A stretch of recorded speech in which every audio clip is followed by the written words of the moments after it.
Ladies and gentlemen, we are back. This is episode number 22 of the Top Rope Renegades. This week in wrestling podcast here on YouTube. I'm Kurt. That is RK. We are back ready to rock and roll here on a Sunday night here for me in Indianapolis, Indiana, and a Sunday afternoon for RK in lovely Canada. RK, how are we doing? Y'all have weird fucking definitions of afternoon in the States, man. It's 6:44 here.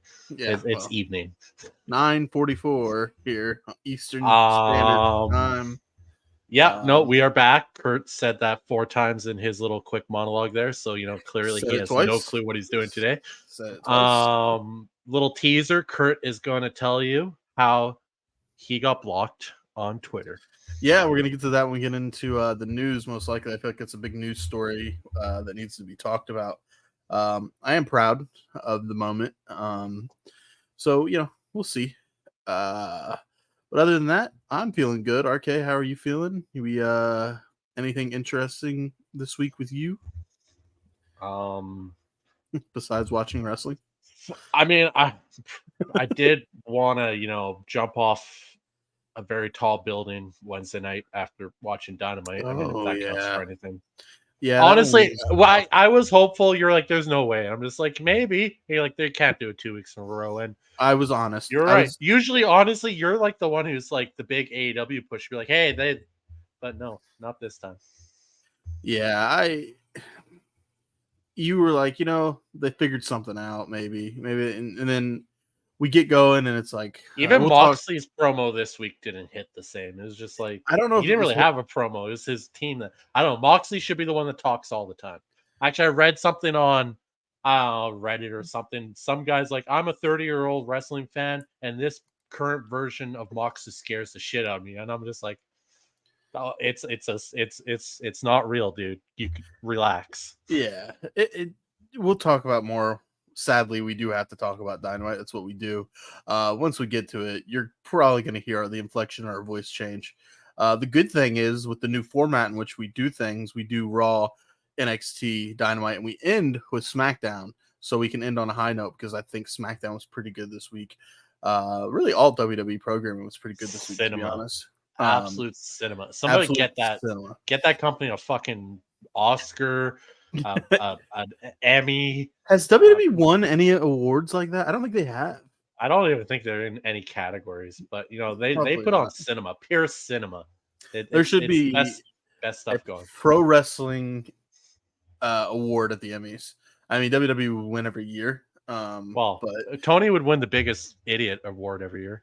That's very possible. It's very possible. There's another big idiot we're going to talk about. And really, there's no dilly-dallying around. And I can't believe I just used the words dilly-dallying on the podcast. But I did. Sure did. I just know him through the internet, people. Never met this guy in my life. I don't. Yeah. Anyway. Well, yeah, it's true. We've never actually met each other personally. This is one day. We're going to WrestleMania eventually. Yeah, that's the goal. That is the end goal of this podcast. With your guys' help, with subscribing, leave your comments and all that fun stuff, we can go on location. Besides, it's a lot of money to go on location. When we reach 100 subscribers, Kurt will personally give you a personal thank you directly sent to you, a 2,000-word essay on why he thinks you're the best. No, but if we do reach 100 subscribers, I will personally reach out to every person that comments on the 100 subscriber video with a message, video message, like a cameo for free. And and also, I mean, we don't make money off this, but if one day we do make money and we can make money somehow, we don't know how that works yet, but we're getting there. We might maybe we do some giveaways. Who knows? There is a massive process when it comes to monetization on YouTube. We're not just there. Remember, get your friends to sign up, and maybe it's a strong maybe, but maybe not for sure, but maybe. I want to get that out as many times as possible so we don't get bombarded by, hey, where's my free shit? Yeah. Maybe we give away some free shit. I don't know. It's very possible, but get your friends to subscribe to the show. I mean, it's free. It is free to make an account. It's very free. hit the You don't even subscribe have to button. watch us; just subscribe. Uh, Maybe uh, click on the video once every 4 months. I don't know. yeah, I don't want to be that person that begs for subscribes and likes. We're doing this for fun because we love pro wrestling, and we're going to talk about one of our favorite things of pro wrestling, and that is the news. The news, the rumors, the innuendo of the week. There is plenty of it to get to. RK has compiled yet again. There's a lot of words here. This is different. All right, here we go. Let's kick things off with September 15th, 2024. Okay. Before the Jacksonville Jaguars took the field in a losing effort against the Cleveland Browns, AEW held a pregame match between Sammy Guevara and Hologram taking on Matt Taven and the Beast Mortos in a show of solidarity with AEW, of course. Tony Khan's daddy, I can't believe I just said daddy, only sold enough tickets to fill the stadium to half capacity.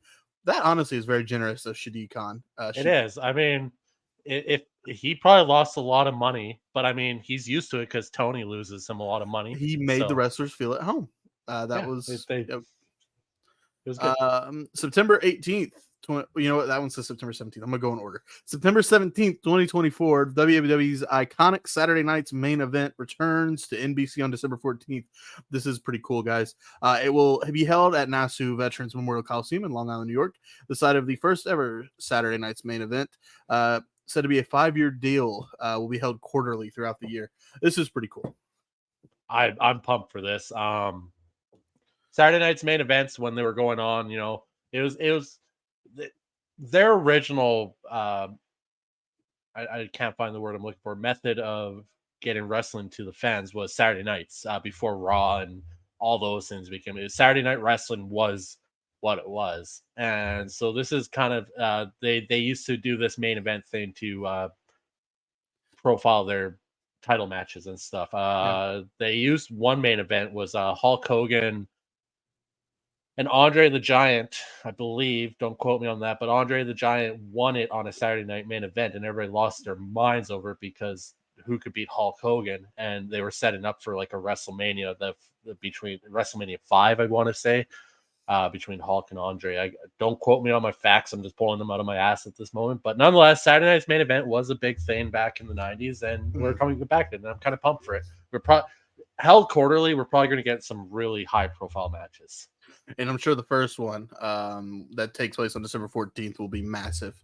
And I'm sure tickets are probably going to sell out for that quickly. I don't know if they're on sale yet, but they will be. So check that out if you're in the area or want to fly down to Long Island. And then on September 18th, 2024, this is it. Dave Meltzer wins another win in his battle against the Fed community longtime follower. Kurt was blocked on X by the Tuna Man. There's a direct quote from me, but 1 second. This is actually my tweet. I never followed him. He always on Twitter, like people will pop up and his shit always popped up. I never followed him. Can confirm. I promise you I didn't follow him. But I did comment this under one of his tweets where he was basically stirring up the community, in my opinion. I said, "You are stupid AF." Translation as fuck. Just get just to try and get the tribalism going in your mention so you can get off to it. Clown emoji. Yeah, that's what I said. And to be fair, there is this proof. Yeah, he blocked me. Dave Meltzer finally officially has hit me with the block button, and honestly, it was celebrated worldwide. Many people strive to finally piss Dave Meltzer off so much that you get the block, and I got it. So I really don't know what to say. I'd like to thank my family, my friends, all the people that have supported me throughout my career. This is a big moment. Big moment. Yeah, the Tuna Man won. Awesome. Good job, buddy. You're a fucking loser. Anyways, next. I'm a loser. News. No, not you, Dave. Tuna Man. The Tuna Man. How'd he win? What did he win? Well, By he won blocking the me? battle. Well, yeah. It's another win against the Fed community because Yeah. he's the only one that knows about. And honestly, I'm just gonna go pick this piece of news is further down, but Miro is a hero of yours now, correct? Yeah, I'm actually gonna see if Yeah. I can get that pulled up at some point. Basically, Miro did on his YouTube channel, his podcast, whatever he does. He basically said to Tuna Meltzer is going directly to hell when he dies because he just tells lies.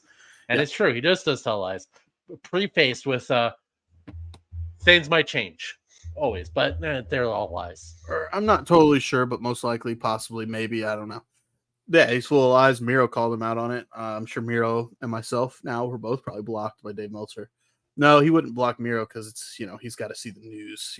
Anything. I just want to go on Twitter to get blocked by Dave Meltzer. I'm not on Twitter. What's funny is I haven't done it yet, but I really do want to comment. So I have 2 Twitter accounts. I have my personal one, which I am now blocked on, and I have my quote unquote professional one. When I worked in radio as a producer, I had my radio Twitter, and I really do kind of want to go on my radio Twitter and take a screenshot, post that screenshot in the comments under one of his next posts, and be like, "So can you block this account too, just so we're 2 for 2?" See if I get blocked on that one. But yeah, there's. And then after you do that, I'll make a Twitter account. I'll make as many as I can and just keep bombarding him with those pictures. Yeah, well, maybe not go that. Yeah, maybe not go that far. Oh, 100%. I'm going that far. Full send. All right, well, let's full send it into the news, the rumors, innuendo, RK. DDoS attack him. There you go. What do you got this week? News, episode 22, week of September the 16th to 22nd. Charlotte Flair has not been medically cleared to return to the ring, says Fightful. Due to the severity of her injury, WWE officials reportedly believe it will still be some time before Flair is back. It's unlikely they'll plan creative for her until she's cleared. I had heard that they were already starting to think of creative for her for around this time, October, November. Maybe she had a setback, or maybe that was just somebody doing what we do and just say things and see if they come true. So nonetheless, as it stands right now, Charlotte Flair is not close to returning to action, which kind of sucks, but maybe they're, Royal Rumble return. That's always the biggest time to make a return for any injured superstar, even if they're ready to go in like November. You're going to hold that off till the Rumble because what a better place to return than the Rumble, right? Right, Kurt? Kurt over there reading shit. Agreed. What I think it makes sense for her to show. I think even Becky probably shows back up at the Rumble too. No, she's going to AEW. She's going to be on Grand Slam this week. Right. Yeah, you forgot. Kevin Owens is going to be a Grand Slam too. Randy Orton, all those guys. They're all going to bail on WWE. Yeah, okay. Yep. According to PW Insider, WWE has approached Nia Jax, Liv Morgan, and Rhea Ripley about signing new contracts in recent weeks. They say the company is going to be aggressive in trying to sign top stars to new deals, even if they have contracts that aren't set to expire anytime soon. If this is true, that is a huge change from what was recently reported that TKO is letting contracts go expire before they resign. That's what they did with Becky, right? They let hers expire. Interesting. Maybe they're starting to realize that's probably not the best tactic. Maybe she is going to Grand Slam. Oh no, she's gonna go to Grand. Oh my God, she's gonna be a Grand Slam. She'll go up against, she's gonna wrestle Jamie Hayter, the Timu Becky Lynch. Oh my God, it'll be the Timu Becky Lynch versus Becky Lynch at Grand Slam. You heard it here first, people. I don't even want to read this guy's news anymore, but we do, because he reports shit. So Dave Meltzer said WWE is simply waiting for the right time. Who are you? Sorry. Go ahead. I'm too old for that reference. It's a chant in soccer. It's like a chant in soccer when like somebody like. Okay, I don't watch boring sports. So, anyways, on Wrestling Observer Radio, Dave Meltzer said WWE is simply waiting for the right time to debut Hikuleo, likely as a member of the Bloodline. Yeah. No shit, Dave. No shit. That's what they don't want to just throw him out there randomly in a Raw match. They're gonna wait for the right time to debut a new guy to the company. Are you fucking? Is this what you fucking report every day? Well, that's funny, and I know it's probably in your news, but I may be jumping on it a little bit here. But like Zilla Fatu probably is done with GCW, reported, and I'll let you get to it when you get to it. But so now Dave's probably gonna tweet. Yeah, they're waiting to figure out when they're gonna debut Zilla Fatu too. Like, come on. Obviously, of course, they're waiting to figure it out. Like, you don't they just appear for no reason whatsoever. Like, this ain't AEW, okay? Right. We build stories. We don't just have a match of the century 2 weeks after they join the company. We build a little bit. Like, come on. That match of the century, you obviously know what I'm referring to. We'll get to it on Dynamite because it was announced that it's happening. Yep. Anyways, nonetheless, per Fightful, more main roster stars are expected to be announced for the NXT debut on CW in the coming weeks leading up to the show. We've already found out. We'll get to it on NXT, but CM Punk's there. Jade Cargill, Bianca Belair. The Miz is doing a Miz TV. Yep. We're gonna probably others are gonna show up, so that's cool. That first card on the CW in Chicago, the first episode on the CW, it's shaping up to be a pretty banger of a fucking card. Makes me wonder how they're gonna top it for St. Louis, but we'll see. Oh yeah, that's right. Because St. Louis is gonna have Randy and Javon, so yeah, yeah. I mean, we'll see. Anyways, it's back to back weeks, right? It's Chicago 1 week, and then the week after it's St. Louis. Yeah, I mean, a lot of firepower. October 1st, October 7th. A lot of firepower on October 1st. Hopefully they can double down and go crazy on the 7th. I believe they will. Joe Tessitore, and I agree with this statement 100%. It's fact. Joe Tessitore received praise within WWE for his performance on commentary on Raw this week. According to PW Insider, his improvement each week has been noticeable. I popped because Joe popped. Joe popped in the middle of a promo, and I was just like, "Holy shit, Joe just popped!"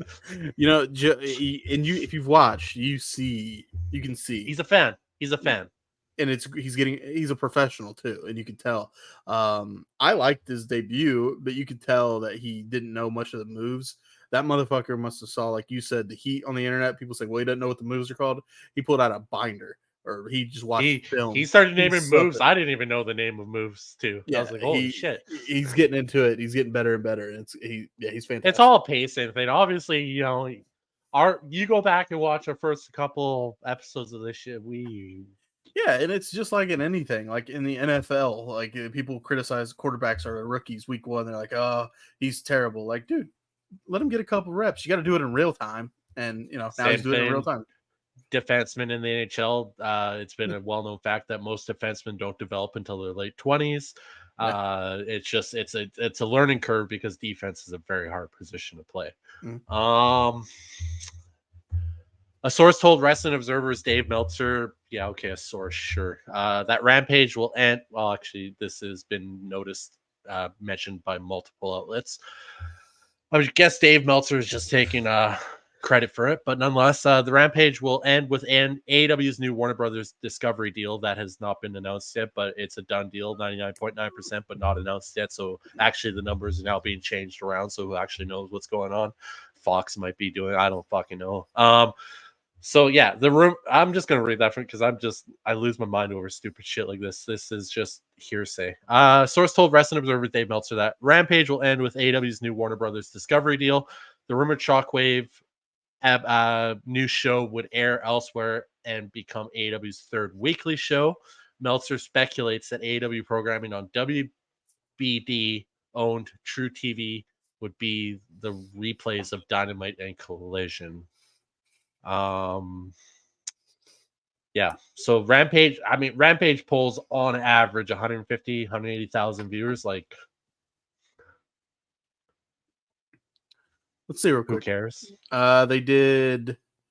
This was last Friday on the 13th. They did 20 or 250,000. So, yeah, not great. It's up from 233,000 the week prior, but yeah. Yeah. Anyways, nonetheless, Rampage. Nobody watches it. Do you see the photos circulating from the last couple collisions? Like nobody going to those shows. Oh well, at this point. Yeah. More actually, I'm gonna skip ahead because we're on the contract shit right now, which is just constantly pissing me off. But I'm gonna go on it right now. It's funny here. All right, Dave Meltzer on the new deal with Warner Brothers Discovery. Him just speculating shit again because that's what he does. Yeah. Total worst case scenario for the deal would be, but this deal is signed and it's completed and everybody knows about it, but nobody actually knows what the numbers are because it's not done yet, obviously, but everybody says it's done. A total worst case scenario for the deal would be that $170 million contract per year includes purchasing the rights to all pay-per-views. So for AEW, there's no more pay-per-view revenues. It would be baked into the deal. Yeah, WWE does the same thing. They're not concerned about not having pay-per-view revenue. They're doing just fine. AEW, figure it out. A worst case scenario for the deal would be that revenue would be $232 million a year. And a best case scenario is $282 million, but both of those numbers also include $0 for any prospective deal with Fox for Shockwave. So this deal was signed, done, sealed in an envelope, sent off to people like months ago, right? Right. Apparently. But they're still okay, cool. This 99.9% sure people. Again, they just talk shit. And I mean, I just at this point I want to see them come out and go, yeah, so we don't have a deal with Warner Brothers, we're going with somebody else. At this point, I would celebrate that because people on the internet like Sean Ross Sapp would have to cry about it because they've been so certain about it. And I like Sean to a point, but he gets a bit annoying with shit. When he reports something, if he's right and people are like, there's no way. Like the biggest example is the Mercedes Moné signing with AEW. It was kind of obvious it was happening. And he had reported it months prior. She signed with AEW. People were like, no. And then when she did debut, he went back through all the tweets of people saying no and then reposting him saying, what do you have to say now? What do you have to say now? Like, okay, dude, like, congratulations. You did your job. You were right. Like, yeah, those people, who cares? You're a prick. He's a prick about his stuff sometimes. But I think I can say I like Sean Ross Sapp a lot more than Dave Meltzer. So it's not hard to say that, though. So. Yeah. Speaking of Meltzer? Meltzer? Mercedes. No. Mercedes. Mercedes. You brought up Mercedes there. Yeah. And that pops up. She said recently on a tweet or something or in an interview, I couldn't find it, but anyways, it basically sum it up. She's like, in WWE, I felt like a big fish in a small pond. I wasn't getting the recognition I wanted, all that stuff, blah blah blah, basically. And he's like, AEW's been so good to me. That's why I went to AEW, because Tony lets me, like with WWE, I couldn't, if I wanted to go shoot a movie or something, like I couldn't, because you have to honor your dates that your contract says you have to honor, and I didn't like that. But AEW, Tony lets me do my own thing, go shoot movies, do this. I have a music album coming out next year. Nobody's gonna fucking listen to that. John Cena tried that. It did not work. You are Actually, not it John did. Cena. It did. Don't disrespect John Cena's music rap album. Don't do that. Don't do that. It sold. It sold. It sold. Yeah, but it was not great. Nobody said it was good. Did he get a Grammy for it? No. No. Mercedes acting like she's gonna get a fucking Grammy for releasing an album next year. Okay. No. The fact that this theme bitch, song, man, you have to have people chant CEO because they won't chant it organically is crazy. This bitch is getting wilder by the day, man. Her head is so fucking huge, it's ridiculous. Still love Sasha Banks though. Yep. Your guy, Sean Ross Sapp, on his podcast said that Jay White still isn't medically cleared to return to AEW. It makes you wonder. They say these injury reports come out that they're close coming back, and then it comes out months later or weeks later that they're not even close. It's like, I wonder if they like re-aggravate their injuries, or if it's just, they're just guessing, which is I think there's a lot of guessing in pro wrestling reporting. Truly, and honestly, if I was in WWE as like a high official, I would just feed Dave Meltzer and Sean Ross Sapp bad news. Just absolute bullshit for him to post, and you just be like, "Ha, loser." You'd only do it once. Well, you could probably get away with it a couple times, but you would think. No, you just have to tell Dave that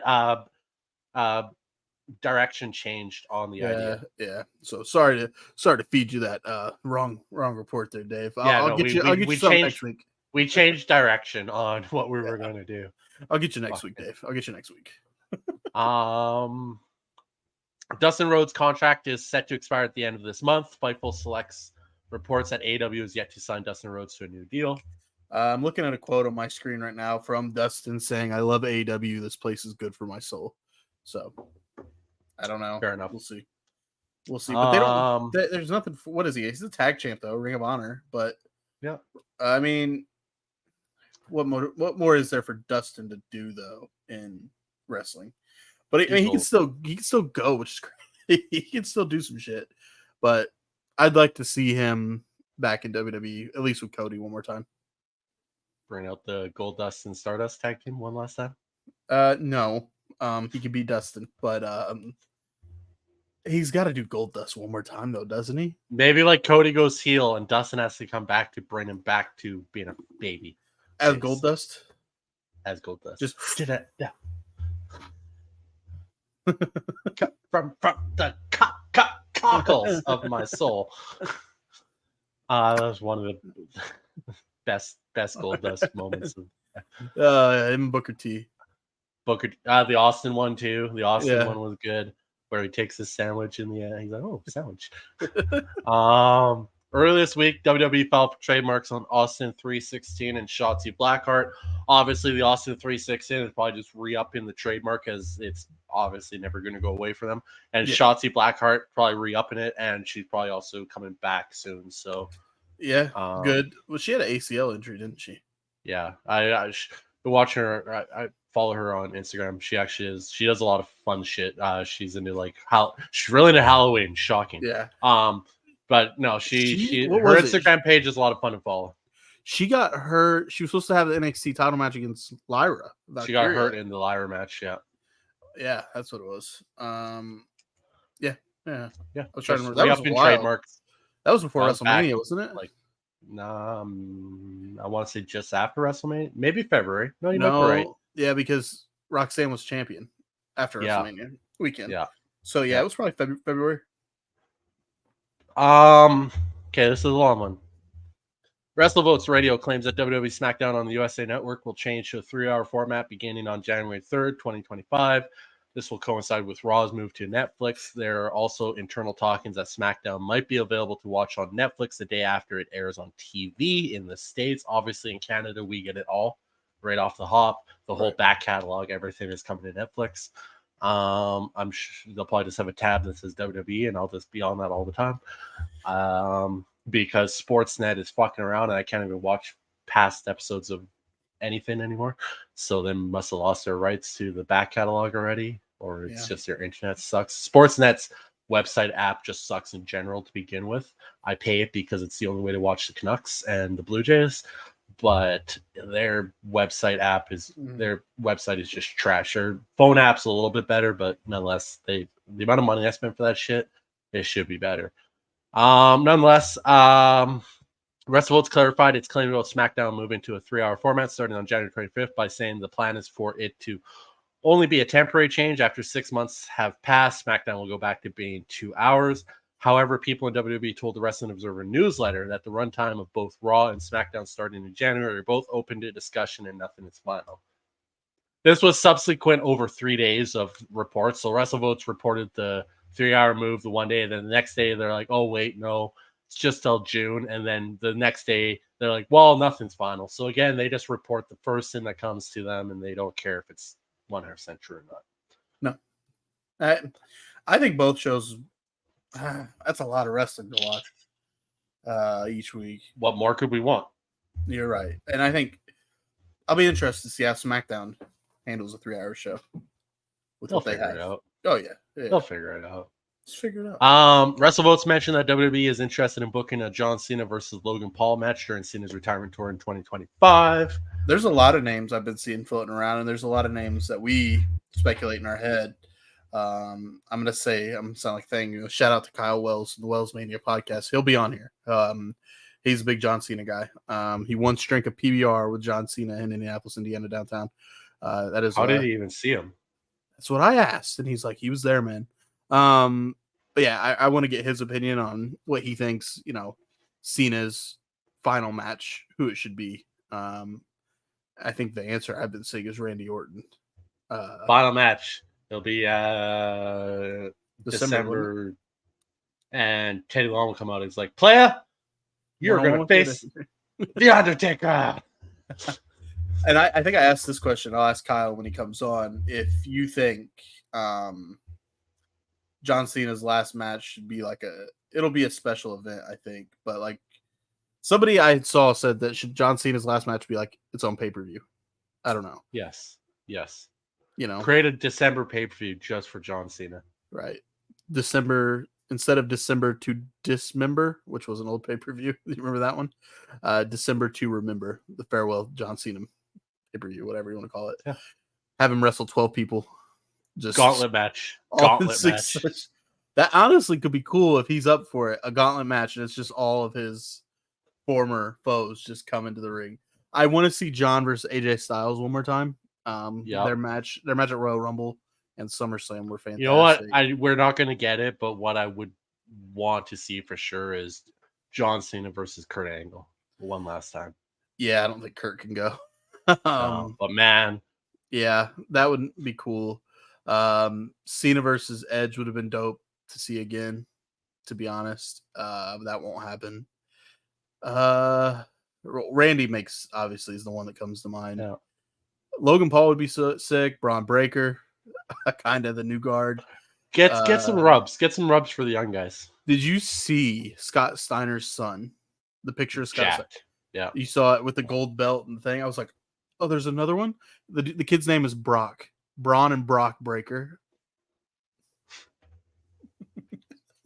Stop that tag team. Direct Steiners, man. Those that's genetics, man. Genetic freaks. Man. Sorry, I got reminiscent about John Cena.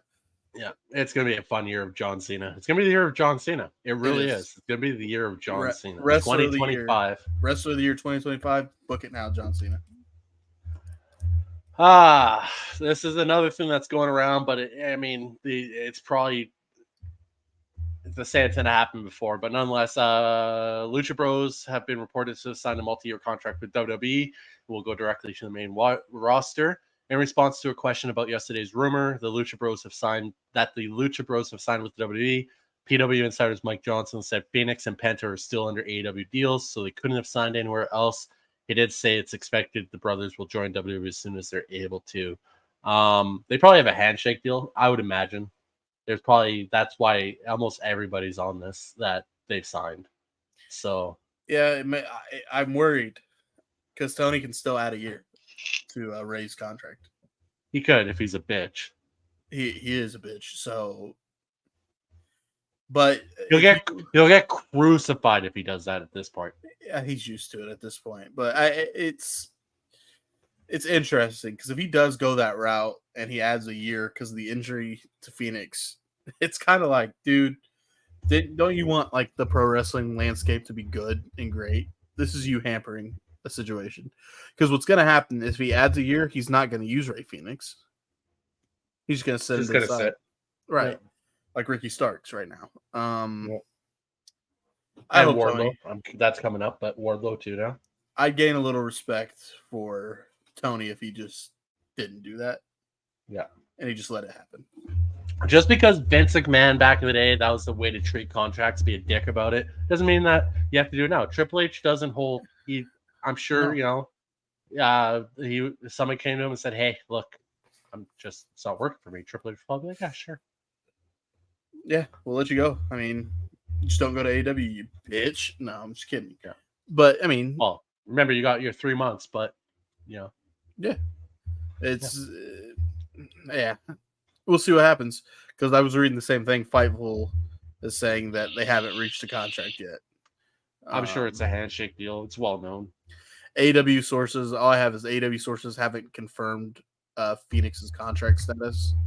I want to say Penta's might be done, but they're still both listed on the roster page in AEW. So Penta's was up soon this year, like fall this year. Well, I would think they're both at the same time. Yeah, well, they're the Lucha Bros. Yeah. WrestleVotes was going crazy, showing designs that WWE's always got masks and merchandise for designed and ready to go and shit. So, yeah. WWE sources told Fightful Select that the company has approached Kevin Owens about a new contract, but nothing has been signed. If Owens becomes a free agent when his current contract is set to expire in early 2025, AEW expected to make him a big offer. I would hope that Kevin doesn't just go for the money and he realizes his position in WWE. Do you think Kevin Owens actually needs the money. No, but there is one little caveat that's interesting: is he is really good friends with the Young Bucks. Yeah, that's true. So if he's thinking he's in the twilight of his career, maybe go be with his friends to finish off his career. But I don't see Kevin Owens going anywhere. Kevin Owens, the guy's been a work dog. He was on the Indies forever, making a name for himself. Kevin Steen. I still think he's got to bring the Steamalizer back. That finisher move is just nasty.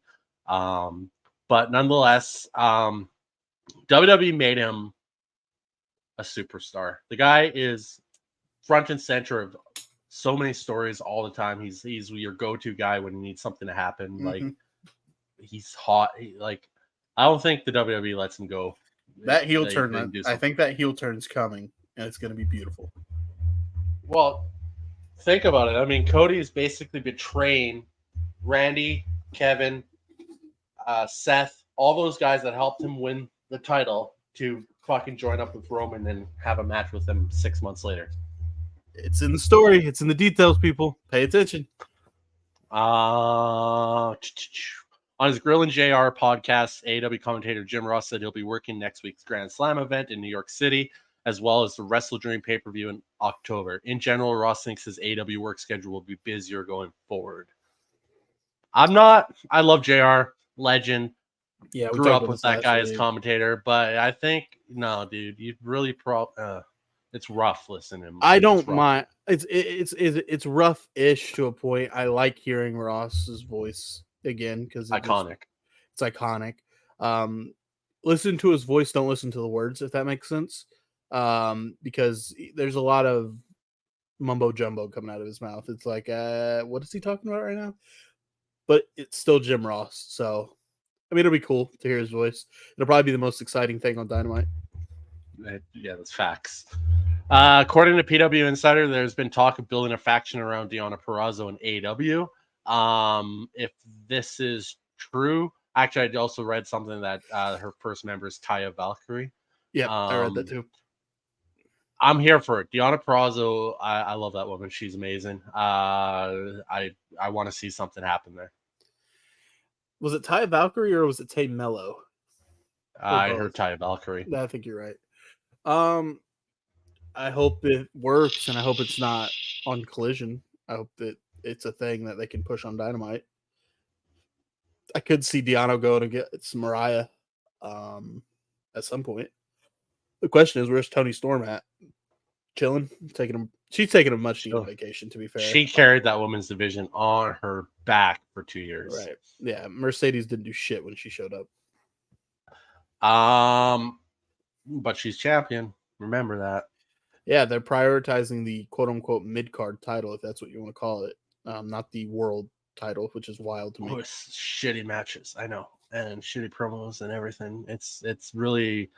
I feel bad for Mercedes. I feel bad for her with her legacy as Sasha. I don't feel bad for Mercedes Moné at all. I don't. You can feel bad for Sasha Banks, but I don't feel bad for Mercedes. What's her name? Mercedes Verano. Verano, yeah. Earlier this week, WWE fell to trademark on the name Harlem Lewis. Do you know anything? Who would that be for?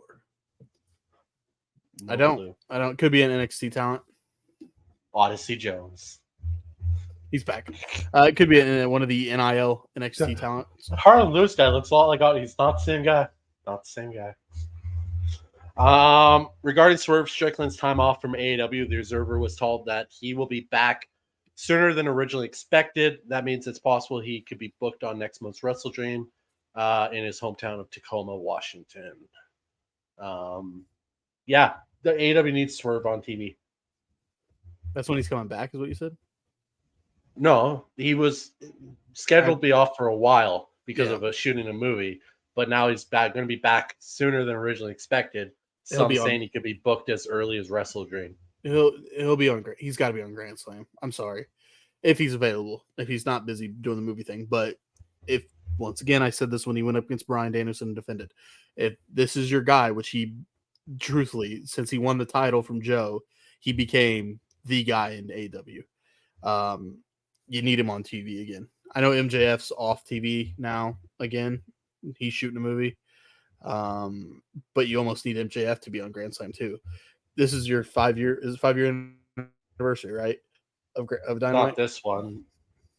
This Dynamite's Grand Slam. Right. Okay. 5-year anniversary is October 5th. That's it. Sorry. October 2nd is their 5-year. Okay. But even actually, don't quote me on it. Keep talking.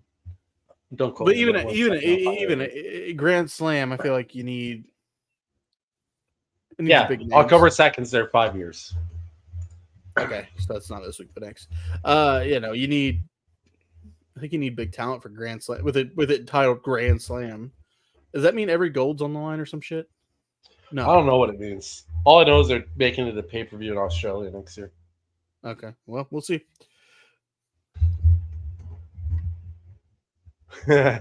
So I'm on Discord and I just got a Blazing Saddles gif, and Blazing Saddles, one of the greatest movies of all time. Yeah, Blazing Saddles. What do we always say? If it aired today, it would do the opening scene, Blazing Saddles, and it would go right to the credits. Hey, where the white woman at? Hey, boys. Such a great movie. What a white woman at? Sources told PWN's Corey Hayes that WWE is chomping at the bit to sign Daniel Garcia if he becomes a free agent. Garcia's AEW contract is set to expire next month. I mean, no. I don't like Daniel Garcia. No. I don't. No. So, I mean, I don't really know what else I can add to this. No. But I'm going to be Just real. No. Let me be real. Just no. Okay. Do you think they can fix him? No. The greatest pro wrestling company in the world. No. I mean, I'm going to hate him. Probably. I'm going to hate watch. But if he here's the thing. If he comes to WWE, do your thing. Do your thing. But keep that shit that you do over there in AEW, because I don't think it would work in WWE. Just no. I hate Daniel Garcia. I've said it here. I'm saying it. I hate him. Not a fan. He's Don't not like a fan. him. I'm not a fan either. Dave Meltzer explained Wardlow's current absence from AEW programming by saying he's just one of those guys not being used. Like 95% of the rest of the roster. Yeah, what happened, man? He was supposed to be a big deal with. I mean, I know Adam Cole's injury, but we really got to study that group, the Kingdom or whatever, the Undisputed Kingdom. It just instantly was done. Without Adam Cole. It doesn't work. They had him show up. MJF slammed him. And that was it. That was the end. Because now, I mean, are they still labeled the Undisputed Kingdom? Roderick Strong and Matt Taven and Mike Bennett. Already and Wardlow technically, but technically, yeah. Now Wardlow's, yeah. I don't think I like Wardlow in WWE. Maybe. He's a big guy. He's got something about him.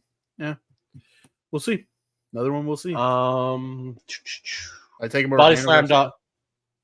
BodySlamNet.net reports that NXT producer Steve Corino has signed a new multi-year deal with WWE. Good. Awesome. Keep NXT all of them. Fucking cooks. All of them. Any producer, cameraman, director for NXT, if their contract's coming up, let's go. Keep them there because they're doing so good. They almost beat NXT's. They're cooking. Almost beat Dynamite.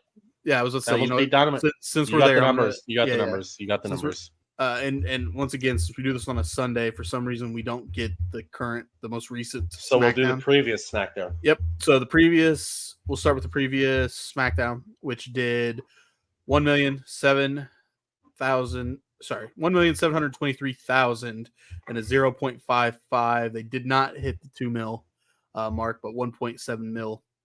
Pretty good. That was the first one on USA. Yeah. And I was impressed by that number because that's pretty much Raw's number on USA. It always has been around 1.7, 1.8 million.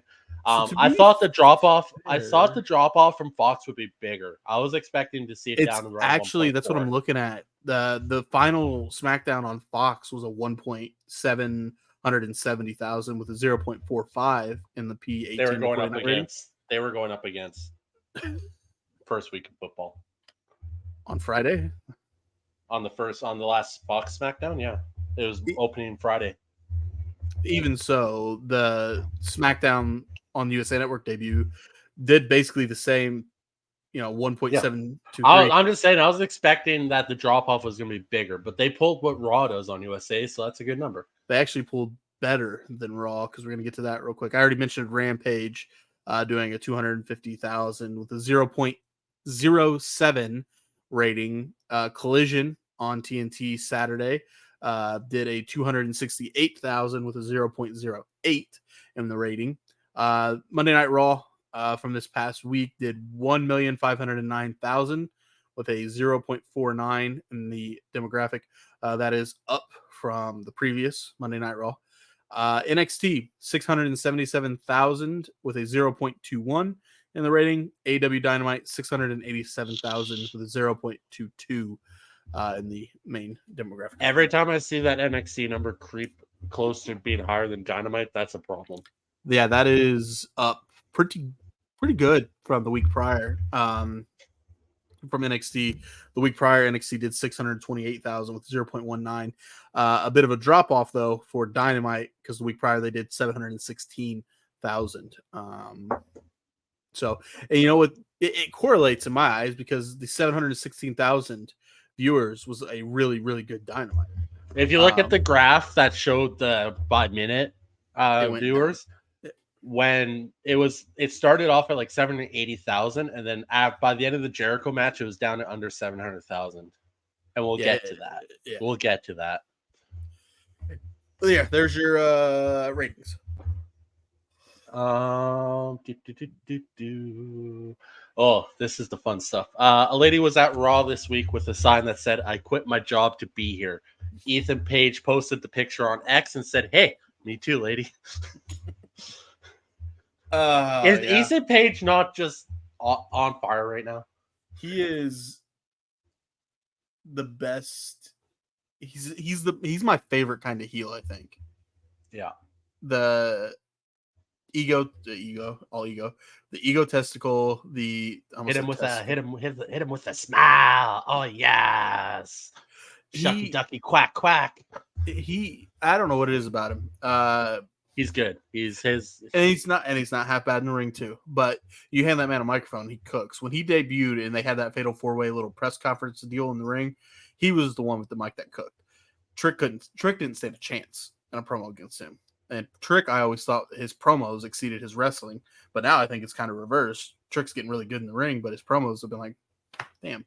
And even Ethan called him out when we get to Dynamite, if I recall, when Trick stuttered over a line, and Ethan came out and he said, "Took you that long to stutter that line?" I was like, just call him out, dog. Fucking Ethan on fire. He called out Ava too for not saying that NXT was going downhill with her in charge. Fucking on fire. Fire. Perfect heel. He's so good right now. Rikishi continually trying to get his boys fired from the WWE. He posted on X asking for prayers for Jimmy Uso. Sonraj Sapp says, in following up with people in WWE, they say that they've spoken to Jimmy, who says he's fine. Yeah, interesting. I was trying to Google that real quick to see if anything came. I mean, he didn't show up on SmackDown. I thought he was going to. He didn't. But we did have the cinema, so I guess there really was no room for him. I think Jimmy's fine. I'm sure. I'm sure we would have heard something by now if he wasn't. But I think Rikishi is just, like I said, continually trying to get his boys fired from the WWE. Why? Like, what does he do? Rikishi, that's the thing that blows my mind. Rikishi, you were in this business. You were. Yeah, but Rikishi was a problem too back in the day. He was the one that. Yeah. And then he refused to go get his checkups to prove that he was still injured, and then he showed up on an indie show for his cousin while still under contract for WWE. That's what caused WWE to change our whole contract. Well, and he got hurt. Rikishi's the reason saying that everybody cannot wrestle for another promotion while under a WWE contract. Yeah, he got hurt when he did that independent show, right? Well, no, he was injured before, but he was fake. He was refusing to go get his checkups to be cleared to return to WWE, but he was doing indie shows while doing that, while injured apparently. So nonetheless, Rikishi, just chill, man. Just chill. Your boys are good where they are. The Jay's hooking up with Rhea. Jimmy's gonna be back with the bloodline. It's all good. Yeah, that's not good. Jay, his wife's not gonna be happy about that. Shut up. Dominic is basically, bro. If anybody's wife should be shitty, it should be Dom's. And she's cool. She texted him about snakes in the garage. Anyways, nonetheless. Kurt was blocked by Dave Meltzer. We talked about that. That's a big deal. The AEW marks are already making excuses for Grand Slam this week. They will be going up. This was a post. AEW Dynamite Grand Slam will go head to head with Caitlin Clark's WNBA playoff games because the WNBA is notoriously known for drawing billions of fans to watch their product. Sure. Yeah, that is the next game. I was double checking that. The Fever actually lost game 1 of that series tonight, 93-69. Nice. So yeah, game 2 Wednesday, 7:30 on ESPN. I mean, the WNBA is not notorious for stealing viewership, but the Caitlin Clark effect in the WNBA is legit. I'm just gonna throw this out on a whim. I'm guessing most of AEW's core demographic of viewers probably don't watch women's basketball.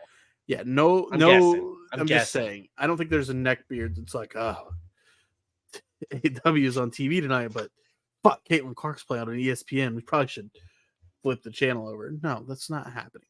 I don't know. Go Fever, I guess. So basically, what you're saying is if the rating doesn't, if they have a bad number, they're going to blame it on that. And that's the most bullshit thing ever. That's such bullshit. Yeah. Britt Baker posted on Instagram a photo of her looking only like Britt Baker can look. Oh, yeah. Her caption simply was a peace sign emoji. And as Kurt would like to say, what does it mean? What does it mean? I mean, nothing. I mean, could be just the final peace out. Adam Cole, we're finally over. I wish it was peace out to AEW. It's not. But AEW did go on and post a little video saying Dynamite 5-year anniversary. What does Britt Baker have in store for the 5th anniversary of AEW Dynamite? So she's not going anywhere, sadly. But we'll see. So yeah, she'll be back in action actually at the 5-year Dynamite. So she won't be there this week, but it's the week after. Shout out Britt Baker. I don't know. That's it. That's all. That's the news. That's the news. Oh, wait, hold up. There is one piece that came out today. The one piece that came out today, last minute piece of news. Fightful reports Cody Rhodes has reached the top 5 overall in sales for any athlete or personality on Fanatics. No other professional wrestler is this high on the list. Yeah, but he's not, he's fell off, right? He's not a draw anymore. Terrible champion. Not a draw. Yeah. Horrible. No. You go watch that cinematic promo. That's all I have to say. I don't really have. But if you look, Roman and Cody both posted them on X at the same time, and Roman's got more likes. Yeah, Roman's better, obviously. I don't have any. All I have is speaking of the Rhodes, Dustin Rhodes, the launch of the Rhodes Wrestling Association debut show. Tickets are available. I think it'll be streamed or be pay-per-view by it. I'm not sure. It'll be happening in November. November 21st at the RWA, Rhodes Wrestling Association Bullpen in Leander, Texas. So that's cool. It's finally launching. I remember watching on the YouTubes, they post his, I think the school, they post some of their matches. But this is it says let's make the first one special. There's a VIP meet and greet as well at 5 p.m. Central before they start at 6. So shout out to Dustin Rhodes, I guess. Interesting. It's the Rhodes. What did I say? The Rhodes Wrestling Association. Cody Rhodes appearance? That'd be cool. Maybe. Probably not, but WB. I feel like WWE will allow that. November 21st. It's a Thursday. Thursday, November 21st. He probably shows up. Could probably pull that one off, I think. I myself don't think I have any other news to report on. I just saw something about AJ Styles, though. I wanted to check. Yeah, nothing on AJ Styles. People were asking if he was hurt. He's healthy. He's just not on WWE TV right now. But he was on the overseas tour. 5 straight nights in world title matches against Cody Rhodes when they were overseas. What was the last? Where were they overseas last? Germany. And then he worked last month's Japan tour in world title matches as well. That makes sense. AJ Styles in Japan is a big deal. Yeah, I don't have any other news to report other than the big headline, as I said, was this. It's a beautiful sight. A beautiful sight. I need to charge my phone from that day. Anyway, that wraps up the news, the rumors, the innuendo, everybody's favorite segment. When we come back, we will get into Monday Night Raw, NXT, Dynamite, and SmackDown. And actually, you know what? Before I do that, I wanted to talk to you about. I want to run through this card real quick. Taking place September 29th. That is this coming Sunday. New Japan Destruction in Kobe 2024. There's a bit of a decent little card here in New Japan style fashion. A lot of tag matches. Are you a fan of the New Japan tag matches? Give or take, it depends on who's in it. But right. yeah, let's see what you think. See what you think of this card real quick before we get to the show reviews. We have Tiger Mask, Yuji Nagata, Tokoma Homa taking on Shota Umino, Ryusuke Taguchi, and Dragon Dia. I really only know Tiger Mask and Shoto from that. I think I know Yuji. Los Ingobernables de Japón taking on United Empire. Yota.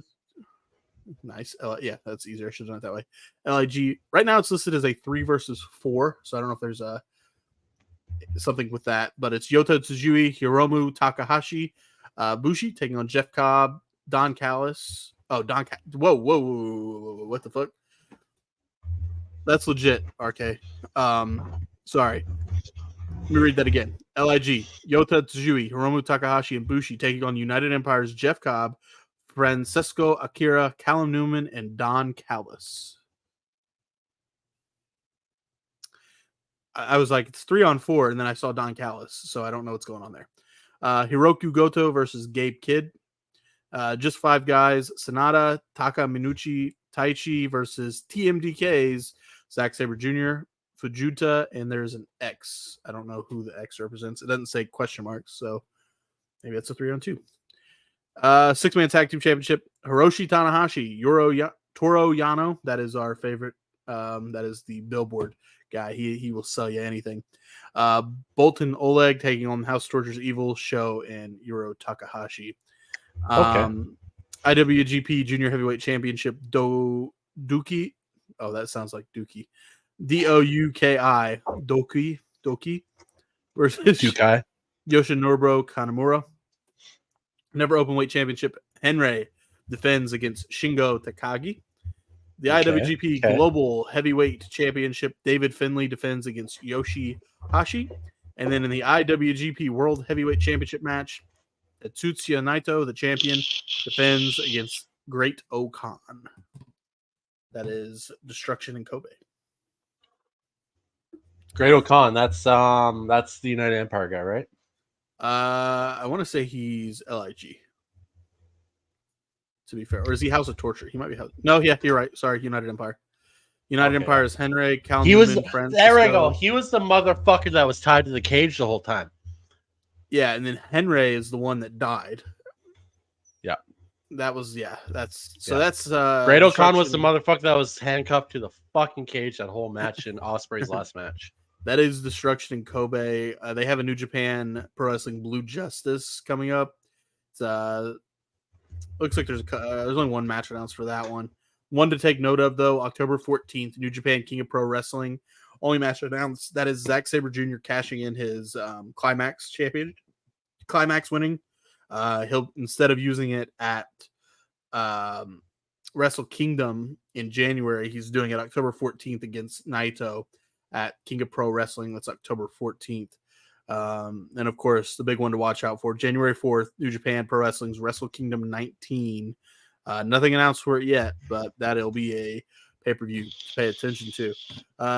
We do, once the off-season starts for racing, we'll actually have more time to watch some New Japan and maybe catch up on some stuff we missed. Have you seen anything New Japan big-wise, matches? Anything came across your feed at all recently? Not recently. Me either. I think them losing a bunch of their good guys to AEW like they did, I think it hasn't helped them at all. Will Ospreay and Okada were their big draws, so I don't know. We'll see. With that being said, relegated to mid-card AEW draws. Yeah, we'll see about that coming up this next weekend on September 29th. But anyway, as I said earlier, we're going to take a quick break. When we come back, we will talk about Monday Night Raw, NXT, Dynamite, and SmackDown on the USA Network. We'll be right back. Thank you for watching.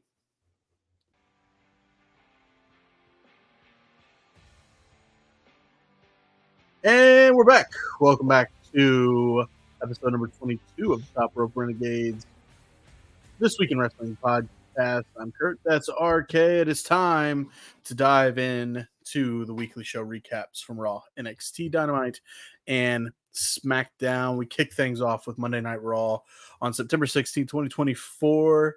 And kicking off the show is CM Punk returning to Monday Night Raw television. And this is basically just a promo responding to the fact that the match is going to be a Hell in a Cell, explaining that his sister, what? It's basically just, it was a promo. Not just basically, no, this was just basically a promo. Yeah, no shit, Sherlock. Jesus Christ. Did you listen to everything I said there?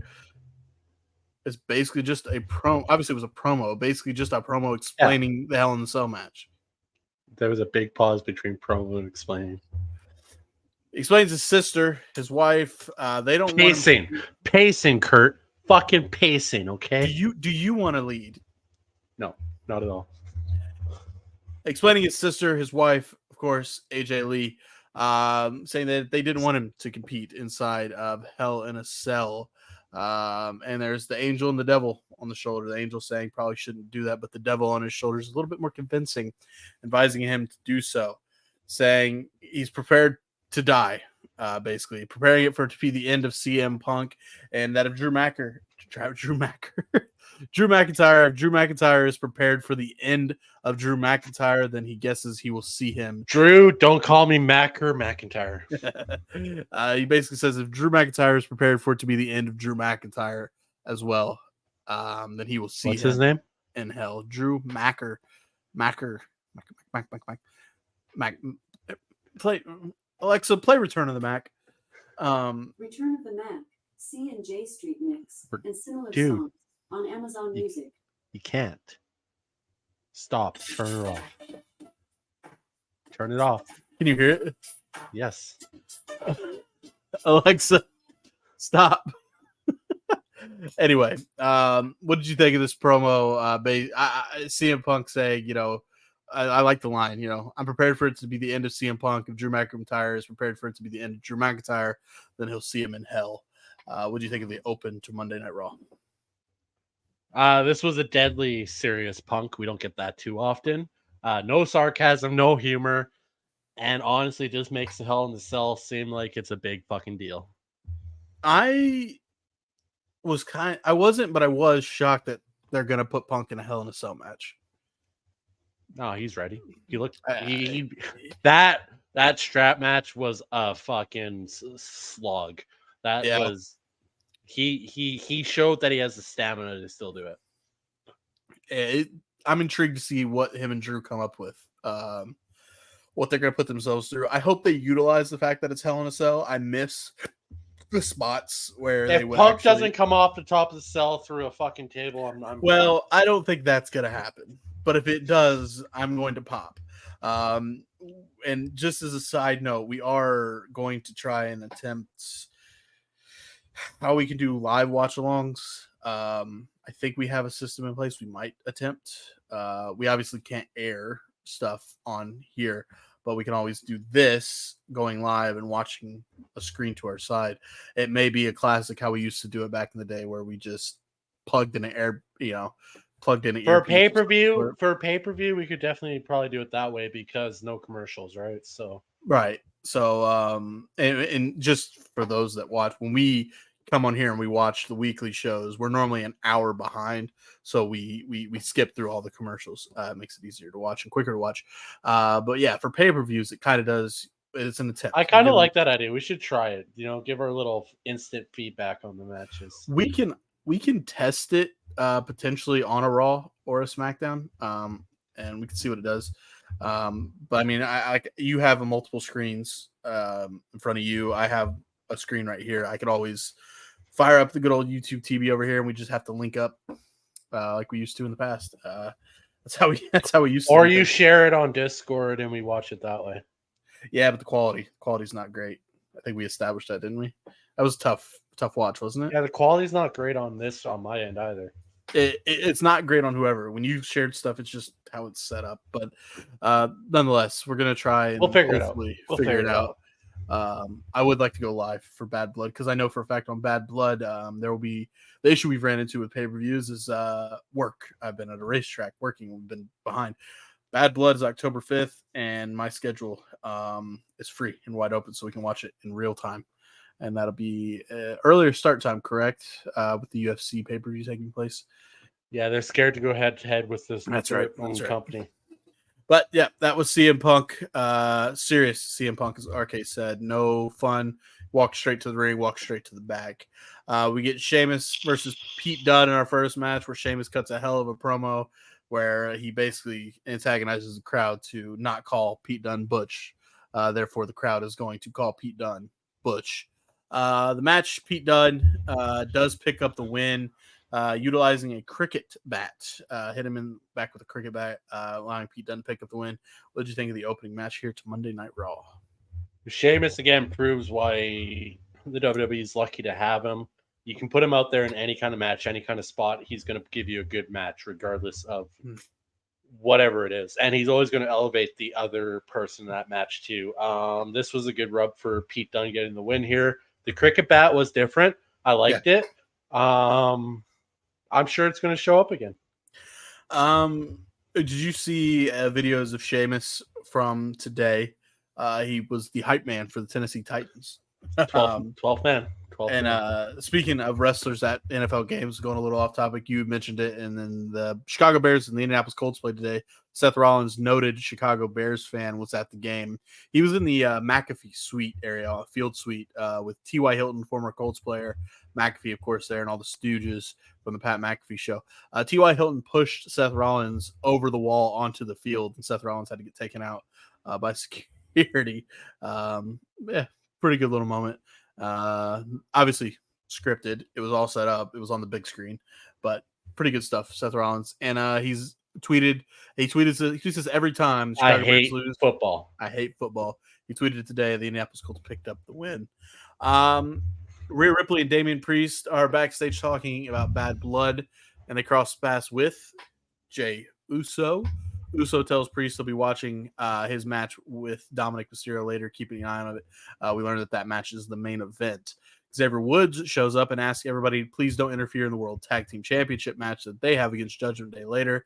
Wish everybody luck. Tell them to make sure that Judgment Day loses their titles. I'm a massive fan of this Jey Uso involvement with Rhea and Damian. It's been. Have you seen the TikToks of the storyline of Jey and Rhea through the years? It's pretty good stuff. What'd you think of this promo? It was good. I mean, it gets better. Sure. It was a good start, but it gets better. There's a good interaction later in the show where I popped with Jey. yeah. Natalya has a match with Zoe Stark, and she picks up the win. 2 weeks in a row, we've gotten to see Natalya. What'd you think of this match? Natalya's back. She's doing her thing. she's a legend. She is legit a legend in the industry. Oh shit! Speaking of legends, you just reminded me. Mick Foley is on a WWE Legends contract. Yeah, Legit, shocking. officially. Sorry, like it just came like he wasn't apparently. I'm sorry. Well, yeah, no, he was doing shit with other companies, but no, he's back on a Legends contract. Yeah, he has re-signed a WWE Legends deal at some point.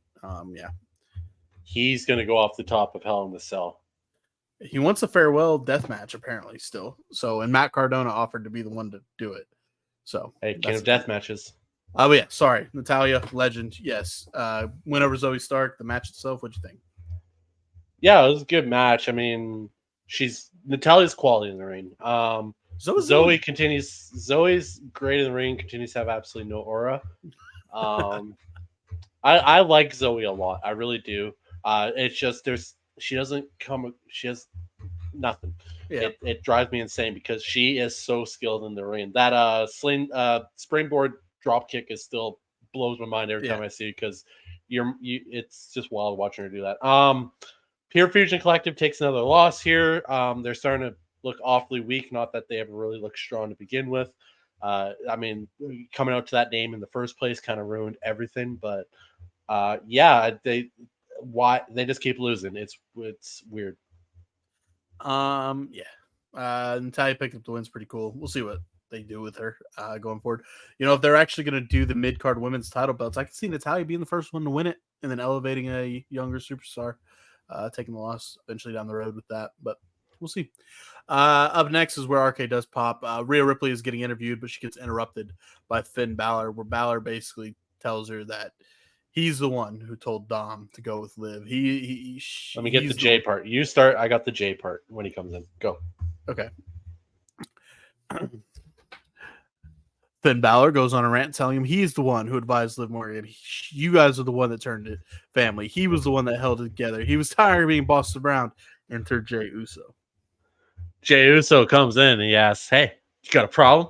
And Balor says, "Hey, you should focus on the Intercontinental title because Rhea is out of his league."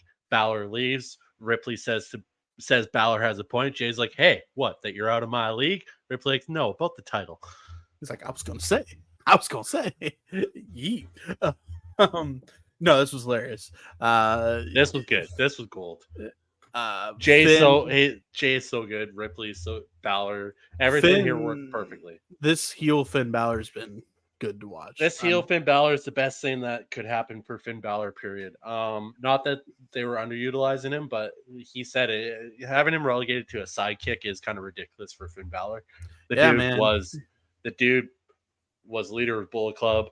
Fucking the dude he's legit. Finn Balor is probably one of my favorite wrestlers right now. Yeah, I echo that sentiment for sure. Up next, Jey Uso does come to the ring to talk about his Intercontinental Championship match, which will take place next. This promo was fucking fire too. This promo fire. Is fantastic.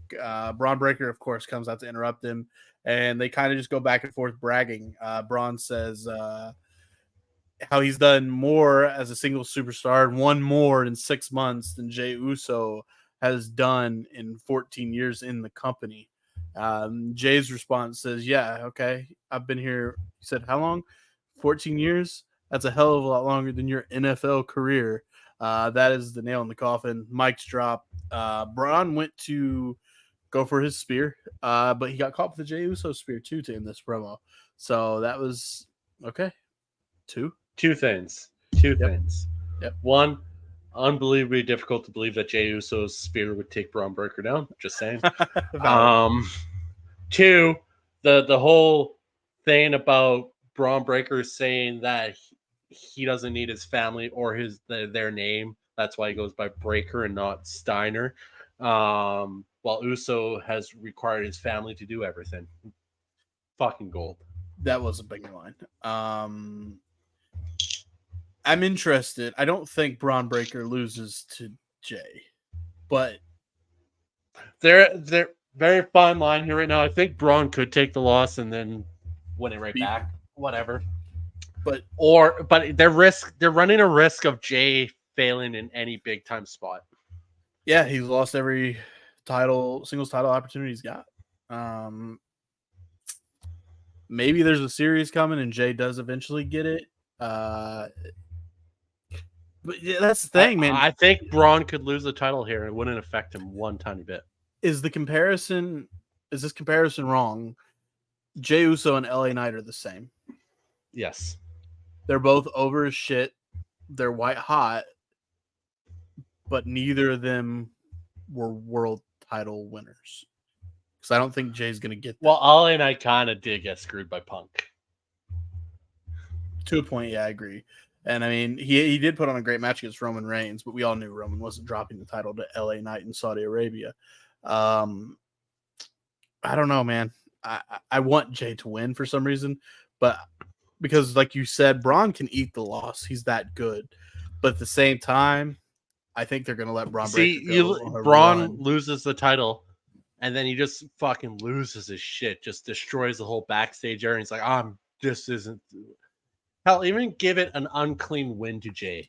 Like, just put the title, get the title on Jay, so the rumblings of...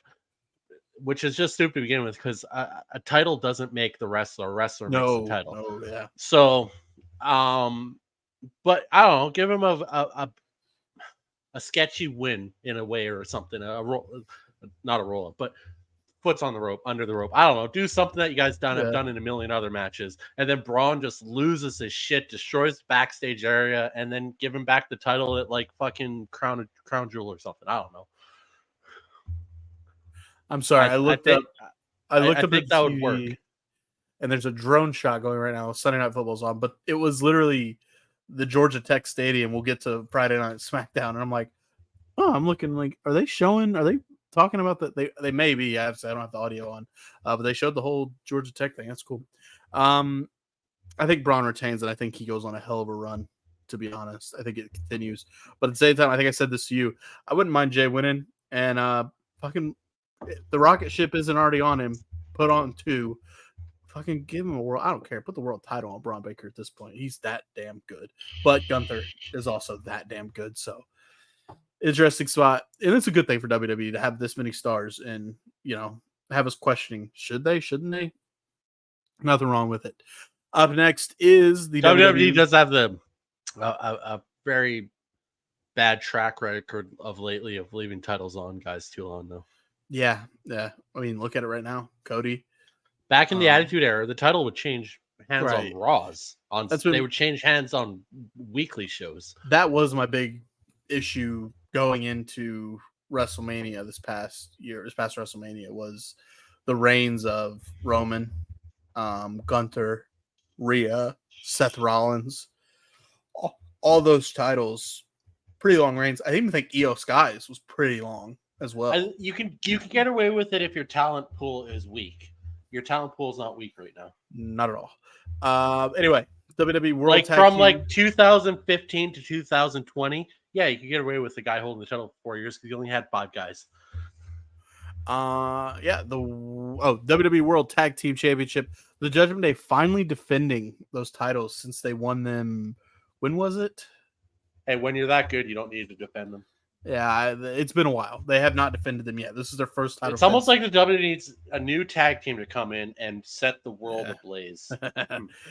This match takes place. Actually, I saw a funny TikTok. I guess it was basically the Lucha Bros coming in to meet Triple H, and it's like, hey, Triple H, like, where do you guys want to go? Oh, well, we were thinking Raw, but SmackDown's pretty cool. It's like, whoa, Raw, SmackDown. No, we're talking LWO or Legado del Fantasma. No, don't.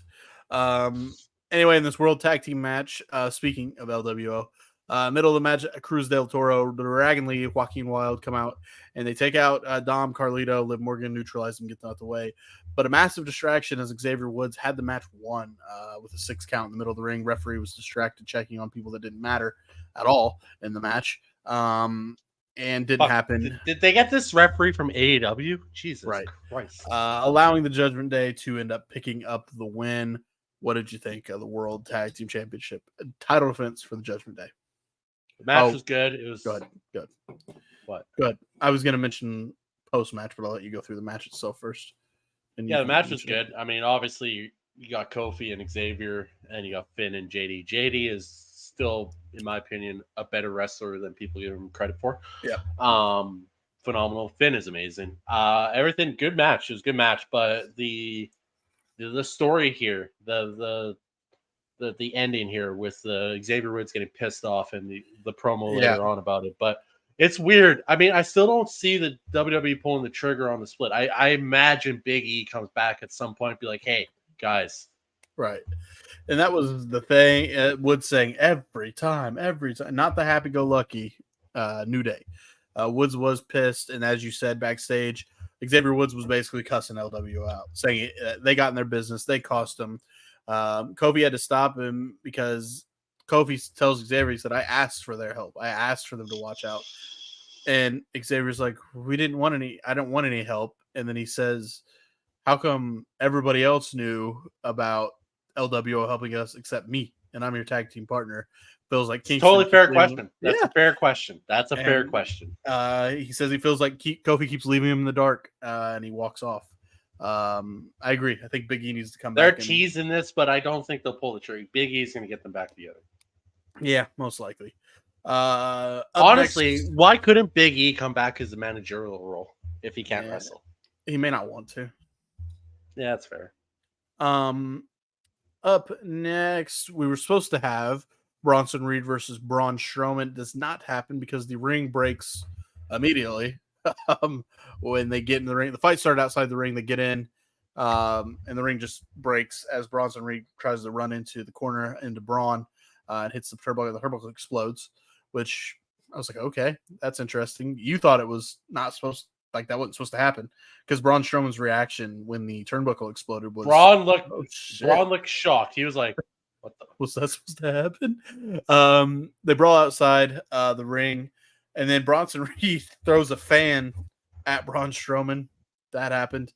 They break the barricade. That guy, ringside. I forget his name now, but he posted on Twitter after the show a picture of Jazzy Jeff from Fresh Prince of Bel-Air getting tossed out of the house. Yep, he's basically him. That guy's he's a prospect. He was on crap, I forget who. He was security detail for somebody in February. Gotcha.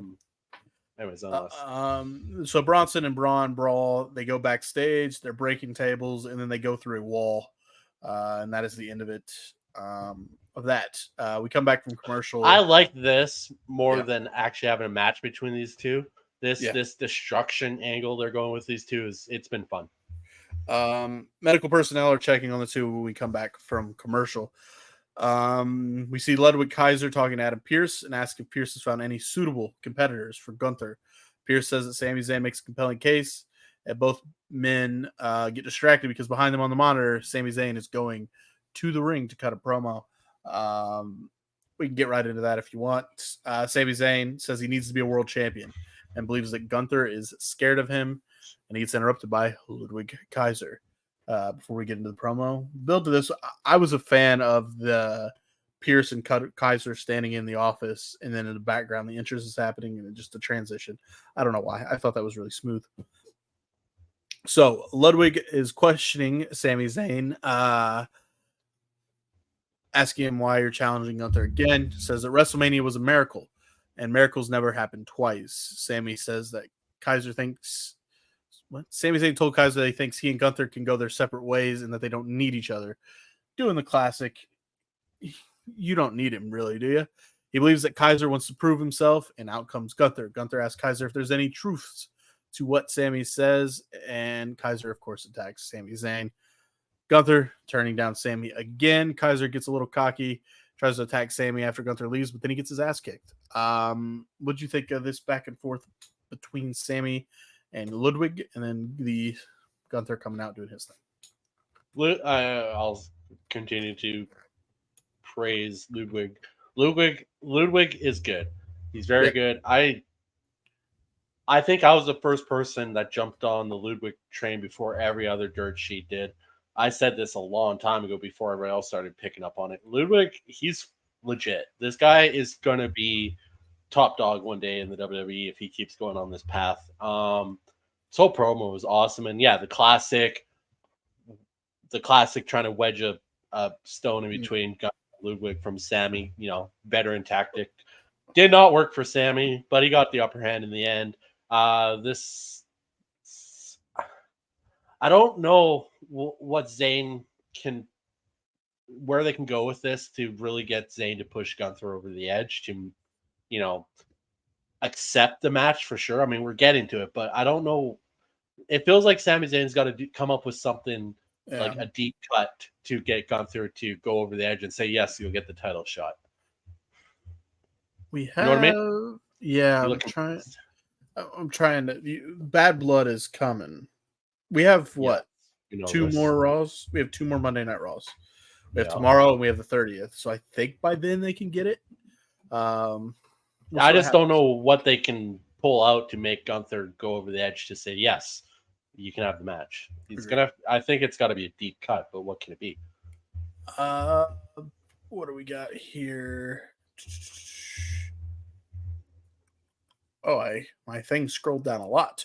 Okay, after all this with Sammy and Ludwig and Gunther, we get potentially match of the week candidate here. Io Sky, Bianca Belair put on a fantastic match. What? Liv Morgan interrupts Damian Priest, feels sorry for the Terror Twins. Don't care about Liv? You don't care about Liv? Okay. Cool. I do. But for some reason, not in my notes. Liv Morgan. Yeah. So after the whole promo with Gunther, Kaiser, and Sami Zayn, Liv Morgan interrupts Damian Priest and feels sorry that the Terror Twins are still so obsessed with the one time in their careers when they were actually on top. Priest is amazed that someone in the Judgment Day has a set, but promises to hurt Dominic Mysterio when he gets his hands on him. Yeah, and that is the main event. Io Sky, Bianca Belair, that match, banger. What'd you think of the match? I mean, fucking best match of the week. Seriously, yeah, it was. It was a back and forth. It was a chess match. They were matching each other's moves. AEW fans, when it happens in AEW, they call it a 22-star match. But when it happens in WWE, it's overly choreographed. But whatever. This match was so fucking good. Meltzer actually gave it a 4.25. Okay, well, Meltzer, there is one thing about Meltzer that you and I even can agree on, is we do search classic matches by his star ratings, and usually he's pretty close on like 90% of them. There is one thing about his star ratings is there is a reason they are looked at by everybody. Is he's not usually wrong. It's a little biased. Like when he goes like 5.5, 6 stars, you're like, well, he heard 4.75 because he won't give it a 5. But a 4.75 in WWE is basically a 5 in anywhere else. You can kind of gauge. So nonetheless, yeah. But the AEW typicals, neckbeards are going to be like, oh, there's just early choreographed match. Like this match was a chess match, back and forth, so good. These two women put on a banner on Monday Night Raw. Yeah. I can't. Everything you just said, I totally echo that. It makes you wish Bianca was a singles competitor again, because that's how good she is. But she's hampered. She's babysitting Jade. She's babysitting Jade. Basically, at this point. Up next, we have Ludwig Kaiser talking to Kathy Kelly, saying he plans to expose Sammy in the ring next week. Kaiser claims Zayn wanted to talk about his history and his loyalty, while Kaiser preferred to talk about Zayn's loyalty and Zayn's history. Zayn was great friends with Kevin Owens, but they constantly turned on each other as the other became more and more successful. Zayn was resentful to his closest friend and himself because Owens was once a world champion, something that Sami Zayn will never be. This echoes what you're saying. Ludwig's got it. This promo was good. Backstage before we get to the main event, Ilya Dragunov is talking to Jay Uso. The Judgment Day interrupts this, and Finn Balor tells Ilya to be careful who you make friends with around here. We'll let you get away with past being friends with Jay, but next time it won't be the same. Dragunov responds and says he has respect for Uso, but he can't say the same for Finn Balor and the Judgment Day. Little Ilya Dragunov cameo. Need to get him back in the ring. Wonder what's next for Ilya. What do you think? Whatever they do, it's going to be a banner. Ilya is top notch. I love how your reading of recaps off Fightful always amused the living shit out of me because it just proves that all they care about is clickbait and fake news. And they don't really care about actually covering the shows that they're supposedly watching. You missed the American made corny ass awesome bleeding vignette. America Vignette. fucking promo. Yeah, I did. And yeah, I'll start taking my own notes. I'll pull up a Word document and start taking my own notes. Anyway, main event time. Damian Priest, Dominic Mysterio. Of course, Damian's going to pick up the win here, but that is not what matters because after the match is what happens. Everything breaks loose. Judgment Day hit the ring, attacking Ripley and Priest, who Ripley was ringside. We get that. Jey Uso comes to make the save. Before he gets to the ring, though, he gets speared by Braun Breaker. We end Monday Night Raw with the Judgment Day standing tall, even though Damian picked up the win. I kind of skipped over the fact of the match, but I guess the match itself, what'd you think? And the closing sequence here for Monday Night Raw. Priest is cementing his place in the WWE as one of the top superstars. He's big, he's strong, he interacts with the crowd, they respond to him. He's got it all right now. He's running a high, and if he keeps on this for a while, he's gonna be top of the food chain for a while in the WWE. This match went the way. There's no reason Dominic should be able to hang with a guy like Damian Priest in the ring. Dominic's good, but he's not on the same level. And he really didn't. No, they was pretty much a lawn squash match. He didn't really have a whole lot of offense in this match. Priest continues to cement his legacy. He's from nothing to what he is now. It's amazing. Yeah, the ending I liked with Braun coming out and taking out Jay.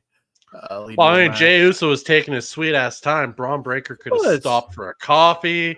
Could have watched a clip or two on YouTube, watching the Top Rope Renegades, going, "Oh, these guys like me. That's awesome." Taking a sweet ass time getting down there. You knew something was coming because you're like, "Fuck, he's taking a really long time." Your friends are getting beat up, and you're just jogging, waving to the fans, giving high fives. Like, come on. It's like when Randy comes out for the save. He basically does his whole walking entrance to his theme music for his saves, and then he gets to the ring. He's like, "Oh shit, I got to get in there." Yeah. Oh Jesus, I took 3 minutes. I like the way Judgment Day standing tall seems to be kind of the thing here recently. So as it should be right now. You need Rhea and Damian to have a big "we did it" moment. If Rhea and Damian are standing tall too often, them winning over the Judgment Day at any major match is not going to have the same effect. Agreed. And at Bad Blood, we do have Damian versus Finn, and then of course Rhea versus Liv Morgan. Up next, it is time for WWE's NXT on Tuesday, September 17th. Pretty stacked card here with promos and such. Before we get to the opening match, it is announced that Ava, correct? Yes. Ava announcing Randy Orton will compete on the October 8th edition of the NXT show that is on the CW. And that Sexy Red will be back for the NXT premiere on the CW as well. We do kick things off with the contract signing of Trick Williams and NXT champion Ethan Page, with Trick saying he would get back what was stolen from him. Page responding saying he won this fair and square, which he did. I don't know what the problem is here. Ethan won the match fair and square. I mean, it was a fatal 4-way, whatever. Said he would put Williams, he would disappoint Williams and bow an end to the trials and tribulations for him trying to become champion again. Trick responding, but before he could finish, Ethan kicks him in the gut, hitting the Ego's Edge on the contract table because that's how contract signings go in NXT and really just pro wrestling. once. I would like a contract signing where they're like, okay, let's have a good match, shake, sign. Okay, good night, people. Good sir. Have a good day, everybody. No, that's not how it goes in pro wrestling. Never. I honestly, at my next contract signing for a job, I'm just gonna powerbomb somebody through a table. What the fuck, man? This is how I was taught to do contract signings. I don't know. Yeah. So that contract, it did not get signed. We'll get to that more in just a second. Before we we're still waiting for the first match here. We get Alex Hammerstone backstage confronted by Tony D'Angelo for not taking out Oba Femi. D'Angelo said that instead of taking care of Oba, he will take care of him later. We get Ava talking to Robert Stone and Stevie Turner for Javon Evans and Cedric Alexander. Meet Ava for a chance to get booked on the card for 10-8, the October 8th edition of NXT in St. Louis. Ava told Evans she would think about it. Now, first match of the night, Lyra Valkyria, Tatum Paxley teaming up to take on Wendy Chu and Rosemary. Lyra and Tatum are going to pick up the win here with a flying guillotine leg drop from Lyra on the Rosemary. I think Tatum really stood out in this match for me, though. What did you think of the match? Under 10 minutes. I mean, you really can't have these kind of matches going over long. The results of these matches are frustrating for Rosemary because she's a big deal. In TNA, her history there is. I think she has a match coming up against Jordan Grace for the title. Yep. Obviously, TNA, they're not going to really put a lot of TNA stars over unless your name is Joe Hendry or Jordan Grace. But which technically neither of them really got over. No, like, but they are. They got put main event matches and title matches. And, the only one that's technically won a big deal match was Zachary Wentz. Well, Zachary Wentz is legit, man. Yeah, we'll get to him in a minute, but yeah, and also that works for the feud with Wesley. Yeah, totally. Nonetheless, I want this. I like where this is going. It's not all hidden perfectly, but having this oddball team of Wendy Chu and Rosemary, I like it, and also having the oddball team of Valkyria and Tatum together is also cool. So see how long it works. See what they got to come to a conclusion at some point. Yeah. So. They can't let this run on forever because it's not like the matches are 5 stars. Up next, Sarah Scriber interviewing Ava and Trick, and they both guarantee that the contract will get signed for the match with Ethan Page on the debut on the CW, that it will get signed later tonight.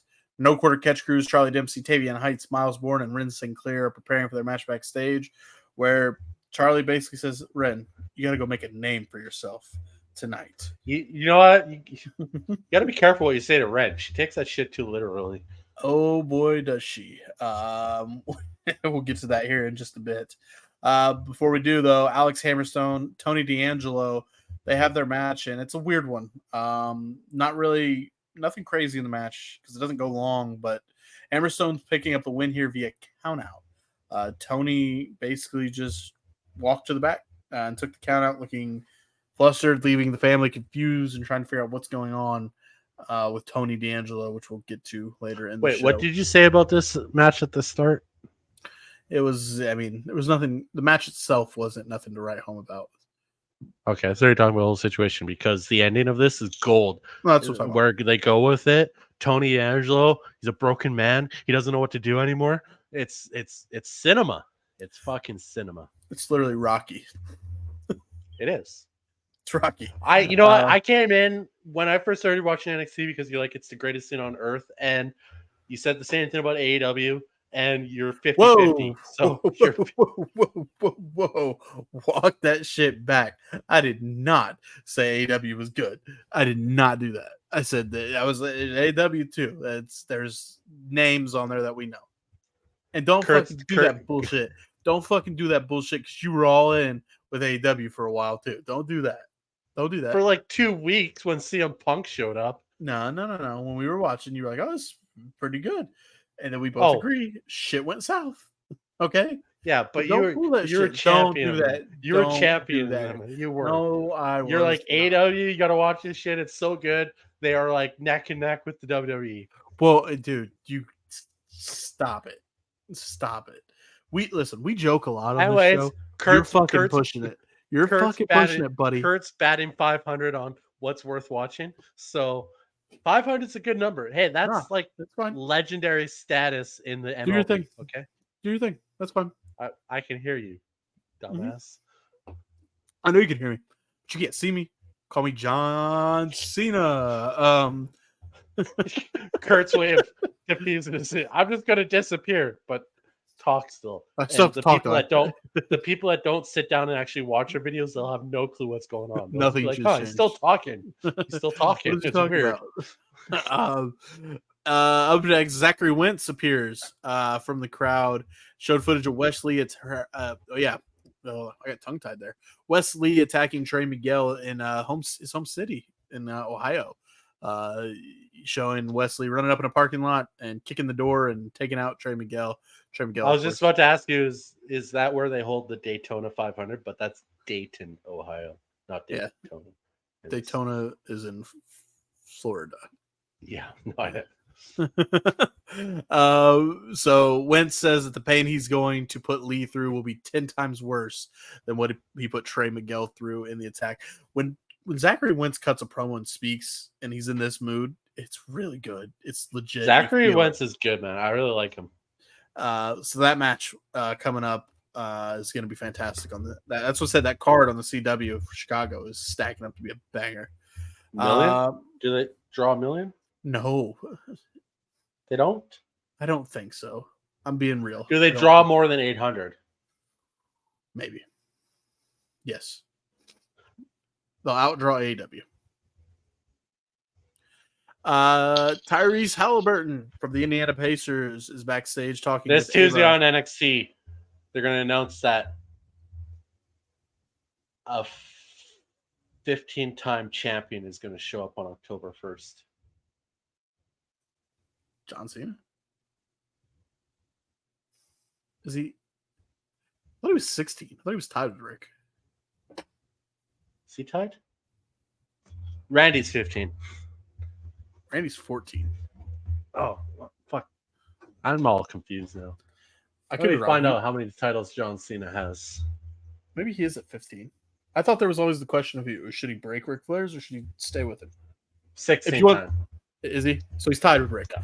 And if you want the honest opinion, he should break it. That's just me. I think yes. Ric Flair, legend, absolute legend. But at some point, all records are meant to be broken. Exactly. Yeah, that'd be cool. 16-time champion to appear. Yeah, that's not obvious at all. It's either Ric Flair or John Cena. Which one will it be? Tyrese Halliburton, though, says he's going to get this contract signed for her, for Ava. We get an interview. A little weird, but okay. With Tyrese being there? Yeah, I don't know. Yeah. Well, he did put out on Twitter. What did he put out? He's like, "Oh, can I show up?" And Shawn Michaels was like, "Doors always open." That was last week on Twitter. So there you go. Tyrese Halliburton. I know. It's just random. Very random. I agree. That he's going to be the one to get their contract signed. Why? Fatal Influence has an interview where Ava's got to get her house in order. Got to get her house in order. Ethan Page, he said it. Fatal Influence says they only speak the truth in that Lola Vice was a great fighter, but she's not a star like they are. Lola Vice is seen trading backstage after watching that, while Brindley Reese spoke to her before Jada Parker interrupts with a steel chair, saying she was going to go after Fatal Influence. Lola Vice saying that Parker could have them after she was done with them. What do you think of Lola and Jada? It seems like there's going to be like a we don't like each other, but we're going to team up thing. I don't know. Eddie Thorpe, Ashanti, Adonis have a match. Eddie Thorpe picks up the win with his Impaler DDT.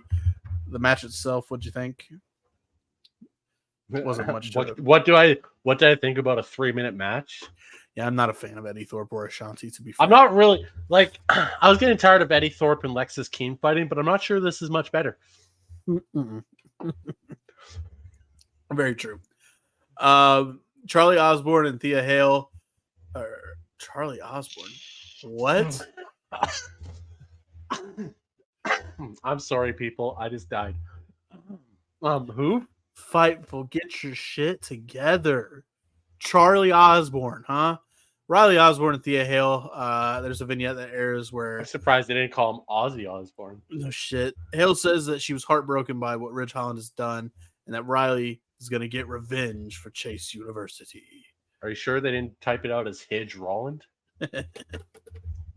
Up next is the CM Punk promo.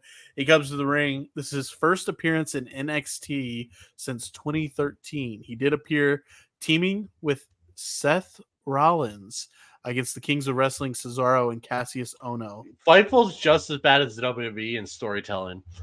One, he was on NXT with Shawn Michaels like a few months ago. Agreed. Two, Fightful sucks. Three, WWE also fucked up on his promo. If Punk wrote it or whatever, he got confused because he's like, "This is my first time being in this ring." I'm just like, "You've been there before, dude." But you were literally there doing your whole "Where am I going to sign to her" thing when you showed up. But nonetheless, I'm more pissed off at Fightful for adding another stupid line into the whole thing. 2013, who gives a? It happened like 3, 4, 5 months ago. Yeah, but there's longer. Interesting. January, like 9 months ago. The interesting tidbit is who his teammate was. Well, yeah, I mean, cool. Seth Rollins. Ooh. That's my water bottle. Yeah. So as CM Punk was about to make his announcement, he gets interrupted by NXT Women's Champion Roxanne Perez. Roxanne comes out and basically is like younger me would have been freaking out right now, putting over CM Punk. Perez reminisces about Punk being an inspiration for her, but then she turns and says she realizes she should have been a Drew McIntyre fan instead. And said she would make Chicago her own when she retains against Julia, and said she would not change for anyone. Punk puts over her aggression and says Perez would fit right in with the top women in NXT, but that would not matter when she gets her ass handed to her by Julia. Julia interrupts to say that you have 2 weeks left. Perez goes to attack Julia, but Punk stops her. This is pretty good from Roxanne. You could see Roxanne was trying her best not to like fangirl the whole time though. She locked into that heel mode though, and it was boom. I was like, oh, thank God. Yeah, but you could tell you're watching like she's so fangirling right now because she's doing a promo with her childhood hero. Yeah, just freaking out. I like the Punk stopping her from attacking Julia thing. That was pretty good. But yeah, it was good. We'll hear a little more from Punk later. Hey, we got AJ chant too. Yeah, and AJ chant did break out. Up next, Shara Schreiber interviewing Kalani Jordan, the NXT Women's North American Champion. Schreiber. Kalani says she should host an open challenge similar to that of Jordan Grace. And Ren Sinclair interrupts her by saying, "I'm here to make a name for myself," and slaps the shit out of Kalani Jordan and runs away. Don't tell Ren to do any. She takes it literally. It was good shit. Backstage, Tony Ren, honestly, when first time I saw Ren a while back, I was like, okay, whatever. She seems very generic. But now that she's got something to bite her teeth into, she's running with it and she's killing it. She's absolutely killing what she's doing right now. Yes. Where we got Tony D'Angelo backstage meeting with the D'Angelo family, where he says he did not know if he could beat Obafemi. Oh, I totally forgot about what's coming up. Wow, that was what's coming up with cinema too. Jesus Christ. Somebody, if anybody deserves an Oscar, is what's about to happen. Who? What? Tony? We'll get to. Yeah. And you know what's even more fucked up about it? I know what you're talking about, and I just looked down, and they didn't add any context to it. No context. Fucking cinema. We'll get to it. They're trying to figure out what's going on with Tony, and he says he didn't know if he could beat Obafemi, and he is afraid. We'll get more to that in a second, as RK said. Javon Evans and Cedric Alexander are teaming to take on No Quarter Catch Crew's Tavion Heights and Miles Bourne, where they do pick up the win after a little bit of a distraction with Kalani Jordan still chasing Ren Sinclair. Yeah, Oh yeah, after the match, it was announced that Javon Evans will be Randy Orton's opponent on the CW St. Louis show. What do you You think know of that young upstart Alexander he's got a future ahead of him. that kid's got it, man. Yeah, Javon looks fantastic in this match per usual. But what do you think of Javon versus Randy Orton? Javon's gonna do some wild shit and get caught with the RKO, correct? Oh, he's gonna jump off the top rope and he's gonna eat an RKO. It's guaranteed. It's gonna be fantastic. It's gonna be one of those iconic RKO moments. Yep. It Yeah. truly is. They're cooking for it. With the match itself, what did you think? I'm just happy to see Alexander getting, some recognition again because he Yeah. is actually really fucking good. That lumbar check he does with the knees, the double wild. knees. Yeah. And I like Tavion Heights too. I think he's got something. He's pretty good. Ridge Holland was interviewed backstage while Sean Spears was watching. Ridge Holland says he will destroy Chase University and he would see Riley Osborne next week. Brooks Jensen then appeared and asked Spears if he was coming with him for his match tonight. Hey, side note, Ben Buchanan, Brooks Jensen, recently got married. Good for him. He posted a picture on to his wife that was in on the whole thing. Yeah. Has anybody seen him? He posted something on Instagram. It was just looks like it was just a thrown together thing. It was a picture of him and his wife and Channing Lorenzo and Ariana Grace. Were there too? Yeah. Oh, nice. You know what's funny? Somebody should Photoshop Sean Spears in the background of their wedding pictures. Just watching. 100%. Brooks does have his matchup next against Dion Lennox. Brooks picks up the win with the spike DDT. 2 minutes 35 seconds. That's all that's got to be said. Yep. Wesley has a promo where he speaks about his visit to Ohio. Says he will try and send Wentz back to TNA when they have their Chicago Street Fight on the CW. That match is going to be so good. It's going to be very good. A-Town Down Under, that's the one name we missed. They called out the NXT Tag Team Champions to a match on the 10-8 edition. That is the St. Louis CW. The title match was made official, so we'll have A-Town Down Under versus the Supersonic Duo, Axiom and Nathan Frazier, on the St. Louis show on October 8th. The quote-unquote, it's the last match, main event, Lola Vice taking on JC Jane. Lola picks up the win here. Fatal Influence attacks Lola after the match. Jada Parker makes the save for Lola, but Vice and Parker get into a heated argument after Parker interfered without her permission. What did you think of the match and the post-match angle there? Again, 2-minute match. What do you want to talk about? The post-match angle, Jada Parker's growing on me. I didn't really like her beginning out, but lately there's something there. She talks too much. There's something there with Jada. So agreed. As for Lola Vice, could give a fuck less. I think I'm gonna have to let you take this because this is what Fightful says. Adriana Rizzo met with Tony D'Angelo to give some motivation to him. That's all. Take it away. Goddamn, she's gonna win an Oscar for this performance. It was rocky. So good.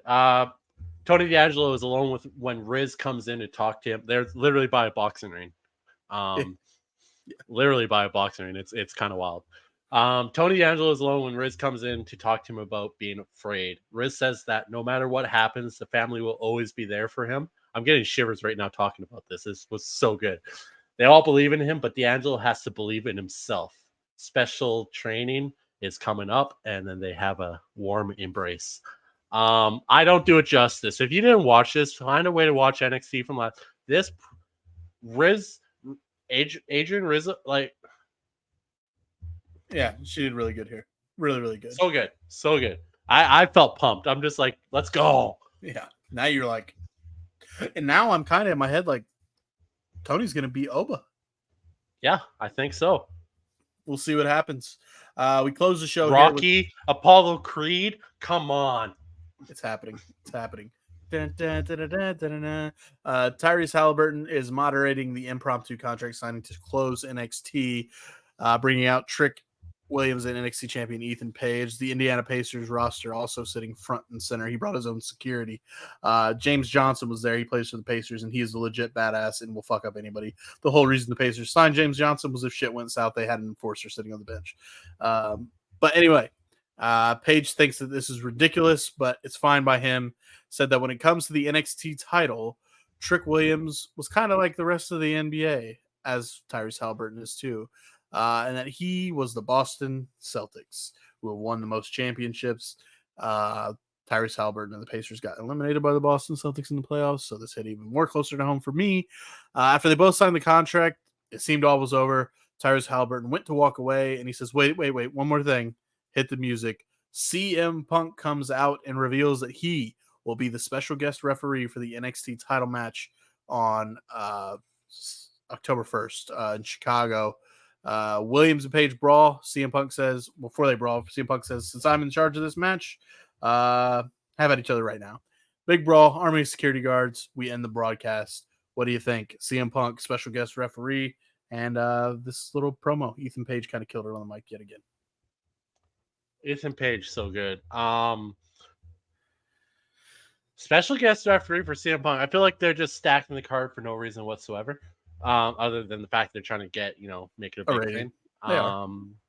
It would seem they just had a special guest referee match, so it's kind of like you just had one. I'm still here for it because I love CM Punk and he's gonna make it entertaining as shit, but could it come up with something else, I think. Could you put him in a match? I'm not sure. But it's in Chicago, so of course you gotta have CM Punk involved. That is NXT from this past Tuesday. We've got through Raw, we've got through NXT. Here in just a second, we will get into AEW Dynamite. Be prepared for a very monotone voice for me because AEW Dynamite did not deliver this week. And then we'll get into Friday Night SmackDown to cap off this week's episode of the Top Rope Renegades. We will be right back.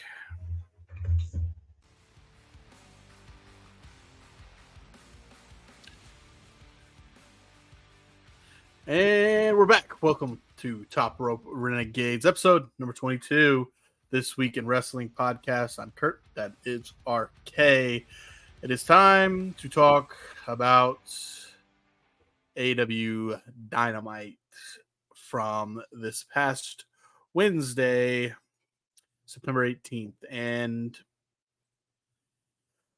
we took that break, and I told RK this might be the shortest recap of a show we've ever done because, man, this was a really bad Dynamite, in my opinion, in RK's opinion. Maybe not the internet's opinion, but this sucked, RK.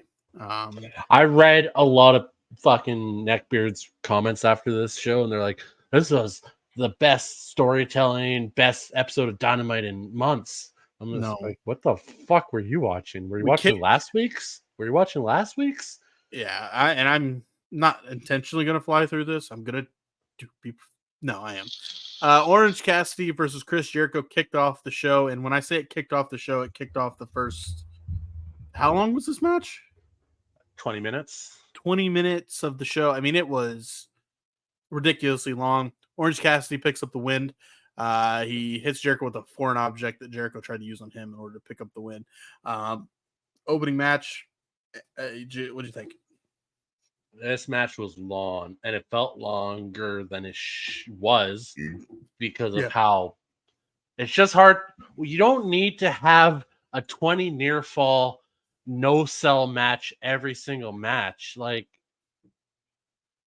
you just don't, especially over a jacket. Okay, so this is where things start to get confusing. That's why I paused here, because Arcade's gonna have to help me here piece this together again. Pac, Claudio Castagnoli, and John Moxley cut a promo about how Wheeler Yuta needs to defend the AEW World Trios titles next week. Yes. And that would be Grand Slam. Yes. Correct. Yes.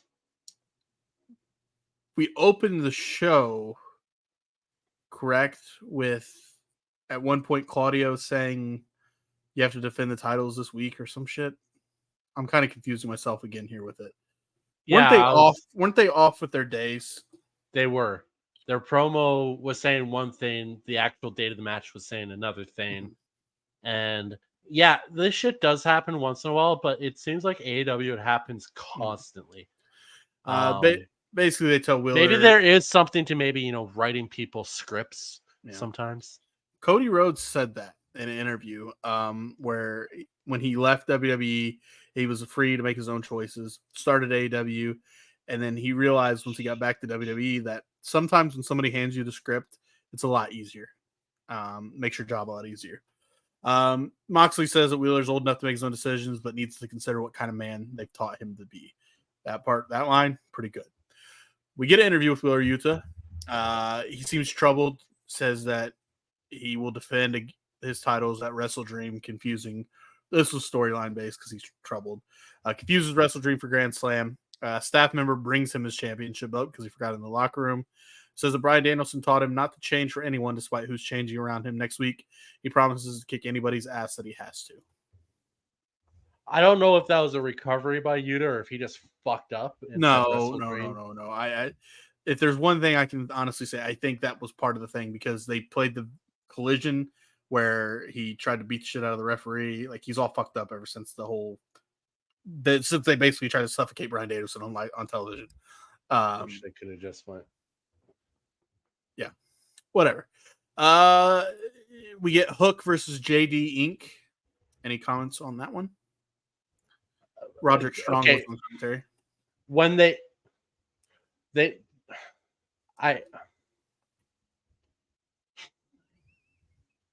why even have a 1 minute match? Squash this match, call bro. out 1 minute and 1 second. Yeah, but AEW doesn't do squash matches normally. Why all of a sudden do they do this for Hook? They normally bring in the jobbers, they let the jobbers get a little offense in, Unless your name is Hook, then you're the greatest fucking wrestler in the world. Of all time, man.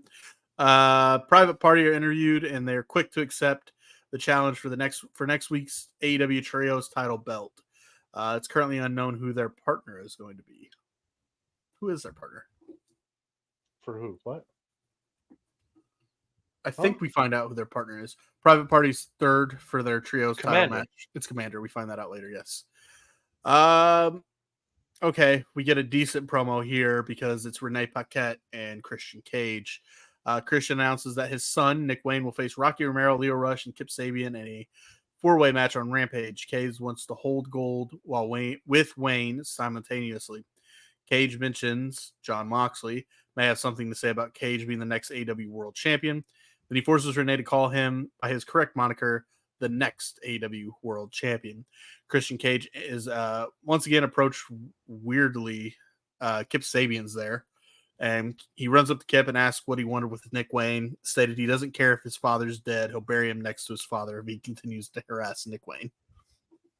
I'm telling you, like half a beer. If I ran into Mama Wayne in a bar and she said, "Hey, you want to go back to my place?" You said a Sprite when we were playing the video game the other night, so I don't know where you stand at this point. I think you're interested in Mama Wayne, and that's fine.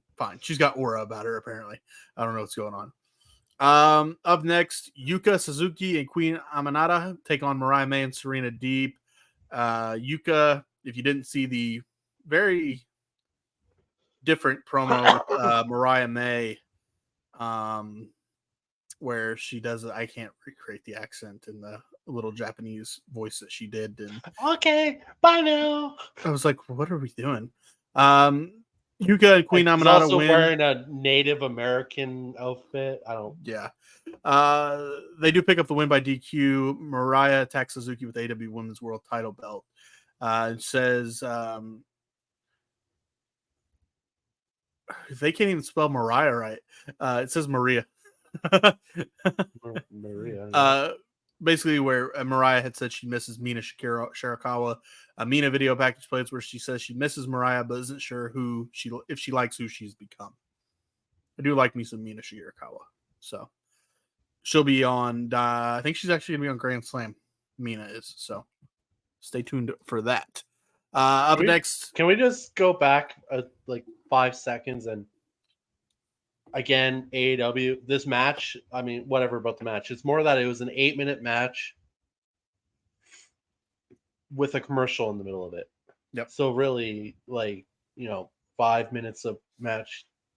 Why is this a thing? Not sure. We get a video package recapping the history between Danielson and Nigel McGuinness. I think we skipped over that. I think we were kind of over AEW already at this point. Well, I already know the history of Nigel and Bryan Danielson. Ring of Honor. They had a lot of I can list off all their matches they had. Yeah. They had a huge rivalry. And then ever since Nigel has came, probably to actually one of Ring of Honor's best fucking rivalries. Period. Yeah, that's fair. And Nigel, ever since he's been on commentary, completely just long-term storytelling. It's good. It's good shit. Nigel's not going to win, but no. If Bryan Daniels can even go, right. Moxley, Marina Shafir, Pac, and Claudio make their way to the ring. Isaiah Cassidy attempts to attack him in the crowd. Moxley just shrugs it off and no-sells it, which I thought was pretty good. Blackpool Combat Club and Pac attack Private Party. Commander shows up to even the odds, and then he gets tossed into the crowd by Castagnoli. There was a spot that RK made me rewind where they tossed one of the Private Party members onto like the barricade, and it kicked the fan in the face. Yeah. And Claudio was like, "Oh." Claudio even paused. He's like, "Oh shit." So Mox takes a hammer on the ring around the ring entrance and hits Isaiah's hand with the hammer. Darby Allin comes out of nowhere and attacks Mox with the skateboard. Cuts a promo saying he's not the same guy he was 5 years ago. That no sell by Moxley was so fucking good. There is a time to do a no sell, and that was it. Yeah. AEW, it blows my mind the no sells they always do, but when they do get it right, it's just like, you guys do know what you're doing. Why can't you do it? We get a video package highlighting Jack Perry. Then we get Ricochet versus the Beast Mortos. Ricochet picks up the win here. What do you think of the match? I mean, very simple formula, and it's going to work every time. Two very talented, athletic wrestlers. What the fuck was that? Max Caster has deleted every single tweet on his Twitter and X page. Okay. Somebody dug something up. Maybe he was at one of ththose Diddy parties. Let's not get into that. Yeah, no, thank you. Mortos I'm starting to like his style. He's really good for a big guy too. He's really big guy, athletic. Yeah, he's good. We get a video package. Basically, they had a layup and they nailed it with this match. Hangman Page gets a video package, and then he gets interviewed in the ring by Tony Schiavone. Page reiterates that he will take down anybody who looked upon or spoke fondly of Swerve. Hangman targets the audience for cheering for Swerve. Tony Schiavone mentions Jeff Jarrett, but Hangman turns to Tony aggressively, backing him to a corner. Jeff Jarrett comes out. Both men brawl till they are separated. Jeff Jarrett got on the microphone and says it's the last thing he does in his career. He's going to whoop Hangman Page's ass. What'd you think? Jeff Jarrett's a legend, but what the fuck are we doing? Yeah, I don't know. Backstage, we get Will Ospreay confronting Ricochet, who reveals they will fight for the AEW International Championship in 2 weeks. Not at Grand Slam. In 2 weeks on the 5-year anniversary of Dynamite.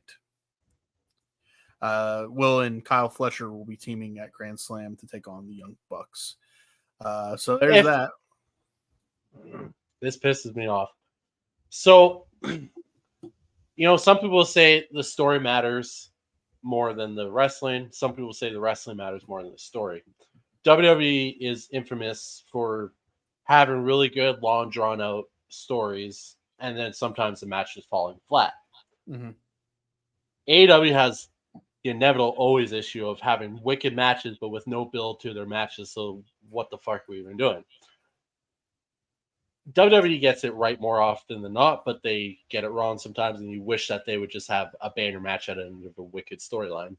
Mm-hmm. AEW, if they could merge the two styles of companies, you'd have the perfect wrestling company where you have good, long, drawn-out stories, and then you have a banger fucking match. Because this Ospreay Ricochet match is guaranteed going to blow the roof off of at the 5-year anniversary, guaranteed. Yep. It's gonna be a 5-star match, 100%.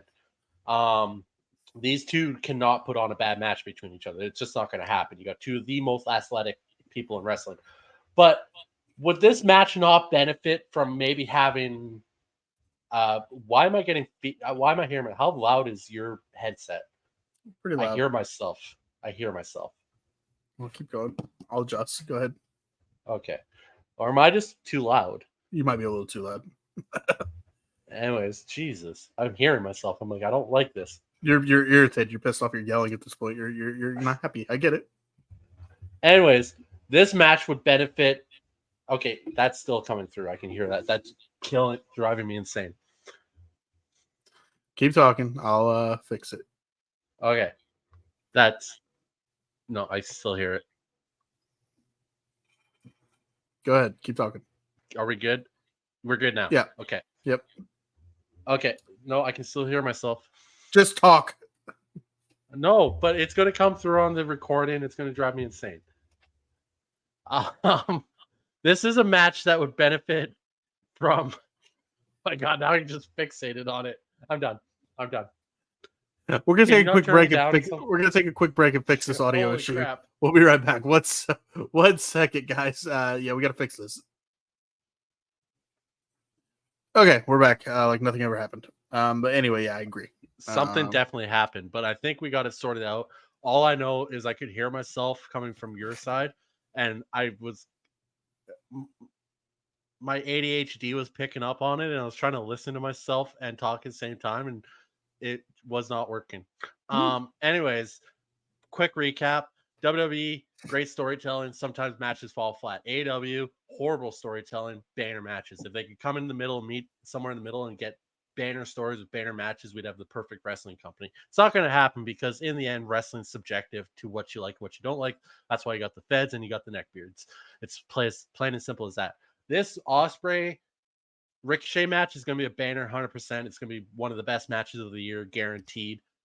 But it could benefit if they held this out to, like, let's say Wrestle Dream, build up the story for like 4 or 5 weeks, or whenever Wrestle Dream is, 3 weeks, 4, I don't know, a few weeks out. If they built up this story instead of just like, hey, we're having a match, awesome, let's have a match. Okay, cool, yeah, it's gonna be awesome, but I want some heat behind it. There's no heat, so it takes away from the match, plain and simple. Main event was Will Ospreay, Kyle Fletcher, and Konosuke Takeshita taking on the Elite, Matthew Nicholas Jackson, the Young Bucks, and Kazuchika Okada. Okay, we didn't watch this match. I did. Okay. I went back because I read everything. I will recap it. Recap it for me because I did not. Full form. I can recap it full form. Fletcher runs Matt over to start and. Wait. Fletcher runs. You're gonna do every fucking move? Yes. No. You said recap it. No, just give me the synopsis. You watched it. I don't recap every fucking move. I'm recapping every move. All right. No, I'm not. This match is where AEW tends to shine, as they had a bunch of people out there going nuts until one of them got pinned. It is a typical formula AEW does in these big matches. It usually works when you got the talent in there. You have the talent in there. You got the Young Bucks, you got Konosuke Takeshita, you got Okada, you got Fletcher. I'm not a fan, but he is good. And Will Ospreay. You're going to have a good match. That's what they had here. It was a good match. This just sets up Takeshita versus Okada for the title. Fletcher, Ospreay versus the Bucks for the title. All that stuff. And it's just a little bit of storytelling in the ring at the same time, which they did. This was probably the best part of this whole show. Unfortunately, we didn't watch it at the time when we were watching the show because the show was garbage, and we're just like, I'm done. I don't want to watch this anymore. I'm not gonna. I can't sit down for a 20-minute match at this point because I'm so tired and bored. But I did go back and watch it because I read all the reviews on it saying that it was a banner match, and I'm just like, well, fuck, I gotta see it. And tell you right now, Kurt, go back and watch it. It's a great match. Okay. I saw the finish. Watch the finish, but yeah. And then after the match, Takeshita would not shake Will's hand, and the United Empire logo went up on the big screen. So there is that. That brings us to the final show of the week. That is WWE SmackDown, Friday Night SmackDown. from September 20th. We kick things off with the United States Championship. LA Knight defending against Andrade El Idolo in what was a good match, a little bit of a botch near the end, but LA Knight retains, picking up the win with a BFT. RK, the opener to SmackDown. What did you think of the match?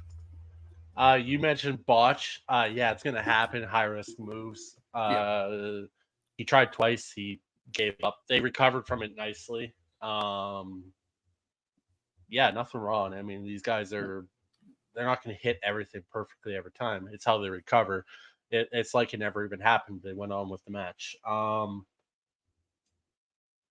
You know what? Knight is looking like a very strong United States champion. I like his reign so far. You can't really go wrong with Knight. The guy is The gold hit it on the mic. and quit it sweepstakes. He's got to hit it, retain, and quit it. Pretty good. Pretty good. I mean, LA Knight is he's legit, man. I think I think the MJF is amazing on the mic, and if MJF had somebody to go up against who was equally as like a mic guy, if just imagine MJF and LA Knight having a promo against each other. Yeah, I mean, I remember watching MJF and Punk. Theirs was really good. Yeah. Exactly. We watched we watched like a whole hour of all their promos together, and they cook. Yeah. MJF is like, that's all I can think of when Knight's on the mic is like, man, if you guys put this guy up together, guy who can cook on the mic, these two are gonna spin gold, and MJF and him would spin gold. Yeah. Backstage, Nia Jax and Tiffany Stratton are talking for their Tornado Tag Team match. Nia basically says, "Hey Tiff, you might have to go to Raw if you lose this match for us tonight." We'll see when we get there. Backstage, they attempt to talk to Andrade, but Carmelo interrupts. Carmelo says he's not seen a choke like this since the Kings lost to the Lakers. Ha ha, good heel. He told Andrade to throw the fries in the bag, bro. You're washed. They begin fighting, and they're separated by officials. We learn later in the show we're getting it again. Andrade versus Carmelo Hayes 6. You know what's happening. They're going to go best of 7. Got to at this point, right? They go best of 7, and Carmelo wins, and then he faces LA Knight. Kind of makes sense at this point. I would think that it's going to be the rub for Carmelo in the end. Mm-hmm. Cue the cinema. Cody Rhodes, Roman Reigns are meeting on Georgia Tech's football field in Atlanta, Georgia. Reigns basically, they meet at the 50. Reigns pulls up in a 6-car Escalade, fucking, I don't know, trail car, front car, whatever you want to call it. What did Cody pull up in? Was it a Mustang? Yeah. Cody pulls up there. They meet at the 50-yard line. Roman says, "You see this field? This is my field. You see this stands? This is mine. This city is mine." Cody says, "No, it's mine. My family bled in this city. I'm not doing it justice. We can't do it justice. Go watch this. It is cinema." The best line was, Roman saying they took Jimmy from me. They took Roman. They took my wise man from me. They took everything from me. I have nothing to lose. What was it Cody said? It is, the title isn't Reigns. The title is not Reigns. We already have a tribal chief. We already have a bloodline. We have a champion. We don't need you, basically. And then Roman tells Cody he wants has nothing to lose. Cody tells Roman he wants Roman's word that you'll have my back. Roman gives him his word, he'll have his back. But after he gets his undisputed, after he will get his undisputed championship back. Cody steps up to Roman, and Roman says, "You are in my way." Cody tells Roman it's not yours to take. Roman replies before walking away, "You're in my way. You're in my way of life." In life. Yeah, this was just cinema, man. I'm not doing it justice. Yeah, so the production crew on this, Paul Heyman was like the director of this one, so fair enough. Yeah, this was just, the amount of memes that have popped up because of this. So we have I sent you the one of Aubrey Edwards in the middle because she would definitely be in the shot, 100%. Yep. I saw R-Truth pop up in the middle of the two of them. What y'all talking about? It's Yeah. No, this was Kevin Owens after this, watching on TV, looks like he wasn't sure what he just saw, so they're just setting the seeds there a bit.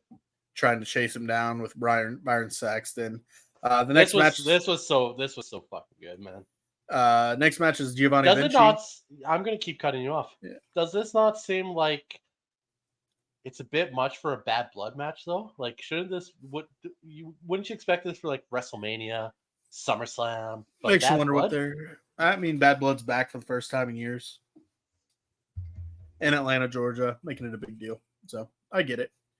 Vinci. I mean, I'm Apollo all for it. It Crews. just seems You big. did again. It just You did seems again. really big You for. did it I'm again. gonna do it again.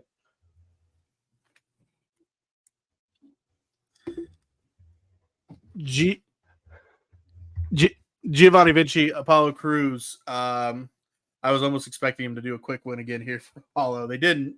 It was a quick Yeah, they match did. though. Giovanni goes right at Cruz. He You has don't the call upper a minute hand and 36 seconds a quick match. I don't know what is. compared to the first match. Apollo reverses it, rolls up Vinci to get the pin. Vinci begins beating down Apollo Crews. The referees have to stop him. Apollo Crews picks up the win here. I just remembered something about this match that made me laugh the entire time. That's all we talked about. We didn't even. All I gotta say is Giovanni Vinci needs to he's got to wear tights instead of trunks. Oh God. Oh God! It touched my face. Call the match. Fuck. Get off me. No, that happened. As we said, Kevin Owens. They went to Kevin Owens again to try and see what he thinks about Byron asking him, what do you think about Roman and Cody? Byron asked him if he's willing to talk. Owens says, no offense, Byron, but if I'm going to talk about it, I'm going to talk about it out there. He comes out and he says he feels about Cody Rhodes and Roman Reigns. About to say it. He says, I'll be honest, I'm Bloodline Music Hits. They come out, and it is Tonga Loa, and Jacob Fatu. No solo. Bloodline beat down Kevin Owens, but DIY makes the save. Whoa. What? Tama cut a promo. Yeah, he did. He did. It wasn't. He didn't say much, but it was like, yeah. He said shit. Yeah. It's the most that any member of the Bloodline has said. Hell, even Jacob said shit tonight. Yeah. Nick Aldis comes out and says the main event will be Kevin Owens and DIY versus. Actually, question. The Bloodline. Where the fuck has Solo been? I don't know. He was there the week before. Just seemed weird. He's not there doing this without Solo. I don't know. He was there the week before though, because that's when he was like, "He don't like you. He don't like you." We get the Tornado Tag Team match, the title shot versus the SmackDown career. Nia Jax and Tiffany Stratton taking on Bayley and Naomi. The winners, Bayley and Naomi, pin Nia Jax at the same time. What'd you think of this match and the finish? Even though the finish shouldn't have been the finish, to be fair. Well, the tornado rules set up the finish. That's why they had the tornado rules. Everybody's feet was under the rope. Well, yeah, that I was just like, God damn, they could not have done that any closer to the ropes. Yeah. Nia was touching the ropes at one point. Fucking feet were under the ropes. People were pinned. Shit was going on. That referee, I'm pretty sure it was Jason Ayers that was in the ring. He didn't know what the fuck was going on. That referee was trying to fuck on me. Look that up. Cody Rhodes telling the story. Good enough match here. The result is being what it needed to be because you got to set up the Bayley Naomi one-on-one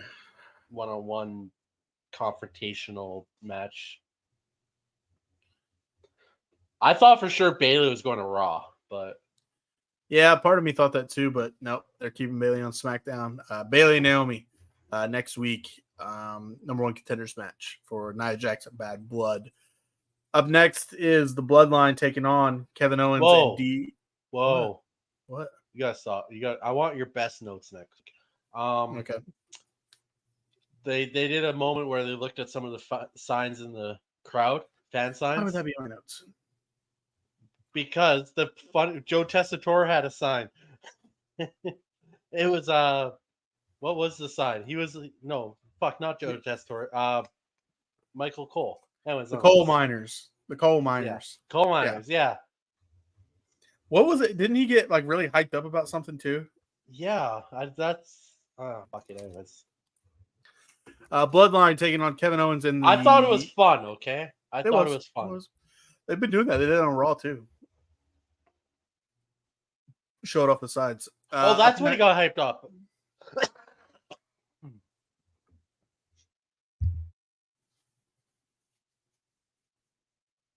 Cough, cough. I'm good. I just choked on my own saliva. Because I just got hyped up like Michael Cole got hyped up. What was your next thing you were gonna say? Nothing. Go ahead. You were gonna talk about the Chelsea Green promo, right? Yes. Okay, cool. That's what Michael Cole got hyped up about. Yeah, Chelsea Green was picking up trash by a garbage can. Because Michael Cole even got up to demonstrate throwing someone in a dumpster. You gotta throw him. You gotta throw him, Corey. You gotta throw him. I'm ready. That's happening. Chelsea Green, Michin, coming up. Chelsea Green's so fucking good. This promo was hilarious. Dumpster match. Chelsea Green, Mia Yim taking on each other 2 weeks from now, or is it this week? I don't remember. I honestly don't remember either. No. Next week. It's this upcoming Friday. Bloodline taking on Kevin Owens and DIY. But before the match begins, Kevin Owens is in the ring. DIY's music begins, but they do not come out. They're shown backstage getting the shit beat out of them by the Bloodline. They head to the ring and attempt to fight Kevin Owens, but the Street Profits come out to join, and they replace DIY. Match goes along. If the Lucha Bros showed up, I would have lost my shit. For a second, I was like, oh my God. It did not happen. Match itself ends in a disqualification because the referee can't control things. Basically, big brawl breaking out. We thought somebody was going to come out, a new name of some sort, Roman something, Jimmy, Zilla, Hikuleo. None of that happened though. Where are we at? So Jacob Fatu goes on a run of just super kicks after the bell's already been rang. Kevin Owens is throwing Tonga Loa into steps, and then he constantly rams Kevin Owens into the ring. Cody's music hits. He appears, and he helps out, attacking the Bloodline with a steel chair. Fatu super kicks the chair out of Cody's hand. Cody recovers, hits the Cody Cutter on Jacob. Cody turns and sees Kevin Owens holding a chair behind him. We all thought Kevin was going to hit him with the chair. He did not. They shake hands and embrace, and we go off of air. Kevin Owens and Street Profits technically the winners by DQ. But anyway, the match was pure chaos at the end. What'd you think? I mean, we never got to find out what Owens thought about the video with Roman Reigns. And Michael Cole said that as Kevin Owens was behind Cody Rhodes with the steel chair in his hands.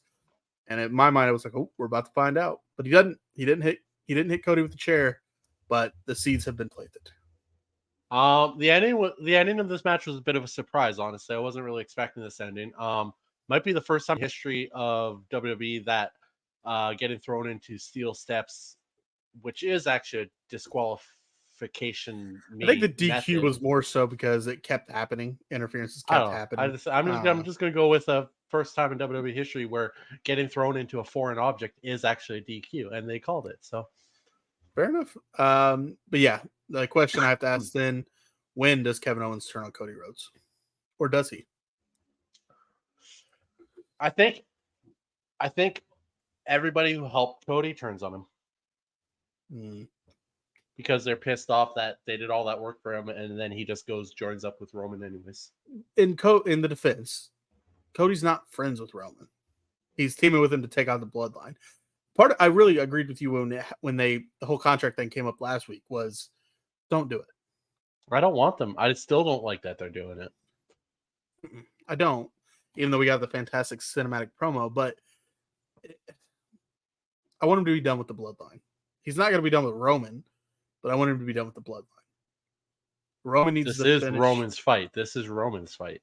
Let Roman finish the Bloodline story and then come around. Because there's still things looming with this Bloodline story. If we talked about Hikuleo, when's he going to show up? Yeah, maybe Zilla Fatu. You have Jimmy Uso. You have Paul Heyman. You have The Rock. who knows where we go from here. But we have Bad Blood, and then we have Survivor Series. So we'll see what happens. I hope Cody is not in that Survivor Series War Games match. He shouldn't be. No, he should be defending the title at Survivor Series. Right. So we'll see. That's what we're kind of on the road to in the meantime. But that's SmackDown. That's all the shows. It is time for mine and RK's Show of the Week and Wrestler of the Week. We'll start with Show of the Week this week, RK. What did you think your Show of the Week was? I'm going to be partial just because CM Punk's one of my favorite wrestlers of all time. I'm going with NXT. I was going to go NXT with you as well. I thought everything on that card was pretty good. There was a couple of low matches. Part of me wanted to say Raw again, but I like CM Punk in that Roxanne Perez promo. I really, really did. That kind of sold it for me. You know what? Maybe it's a little biased. Tyrese Halliburton, Indiana Pacer. I'm a Pacer guy. Cool seeing him on NXT. So I agree with you. NXT Wrestler of the Week. Io Sky. I was going to do Io and Bianca. I was going to say both of them. But I expect it from Bianca. I sort of expect from Io. Io stepped up. She put on an amazing match. I'll go Bianca just so we're not in the same. But those two did put on a fantastic match on Monday Night Raw. Go watch that match if you haven't. With that being said, that's it for episode number 22. Nothing crazy. Normally we're pretty jam-packed with pay-per-views and whatnot, but not this week. We have New Japan pay-per-view coming up this coming weekend. We have the Grand Slam with Dynamite as well. We'll talk about that, of course, next week on the episode. RK, do you have any final words for those watching? Do better, AEW. Do better. Claire says to that. I agree. AEW, please do better. That is a wrap on episode number 22 of the Top Rope Renegades. This week in wrestling. We will talk to you guys next week on the channel. Thank you for watching.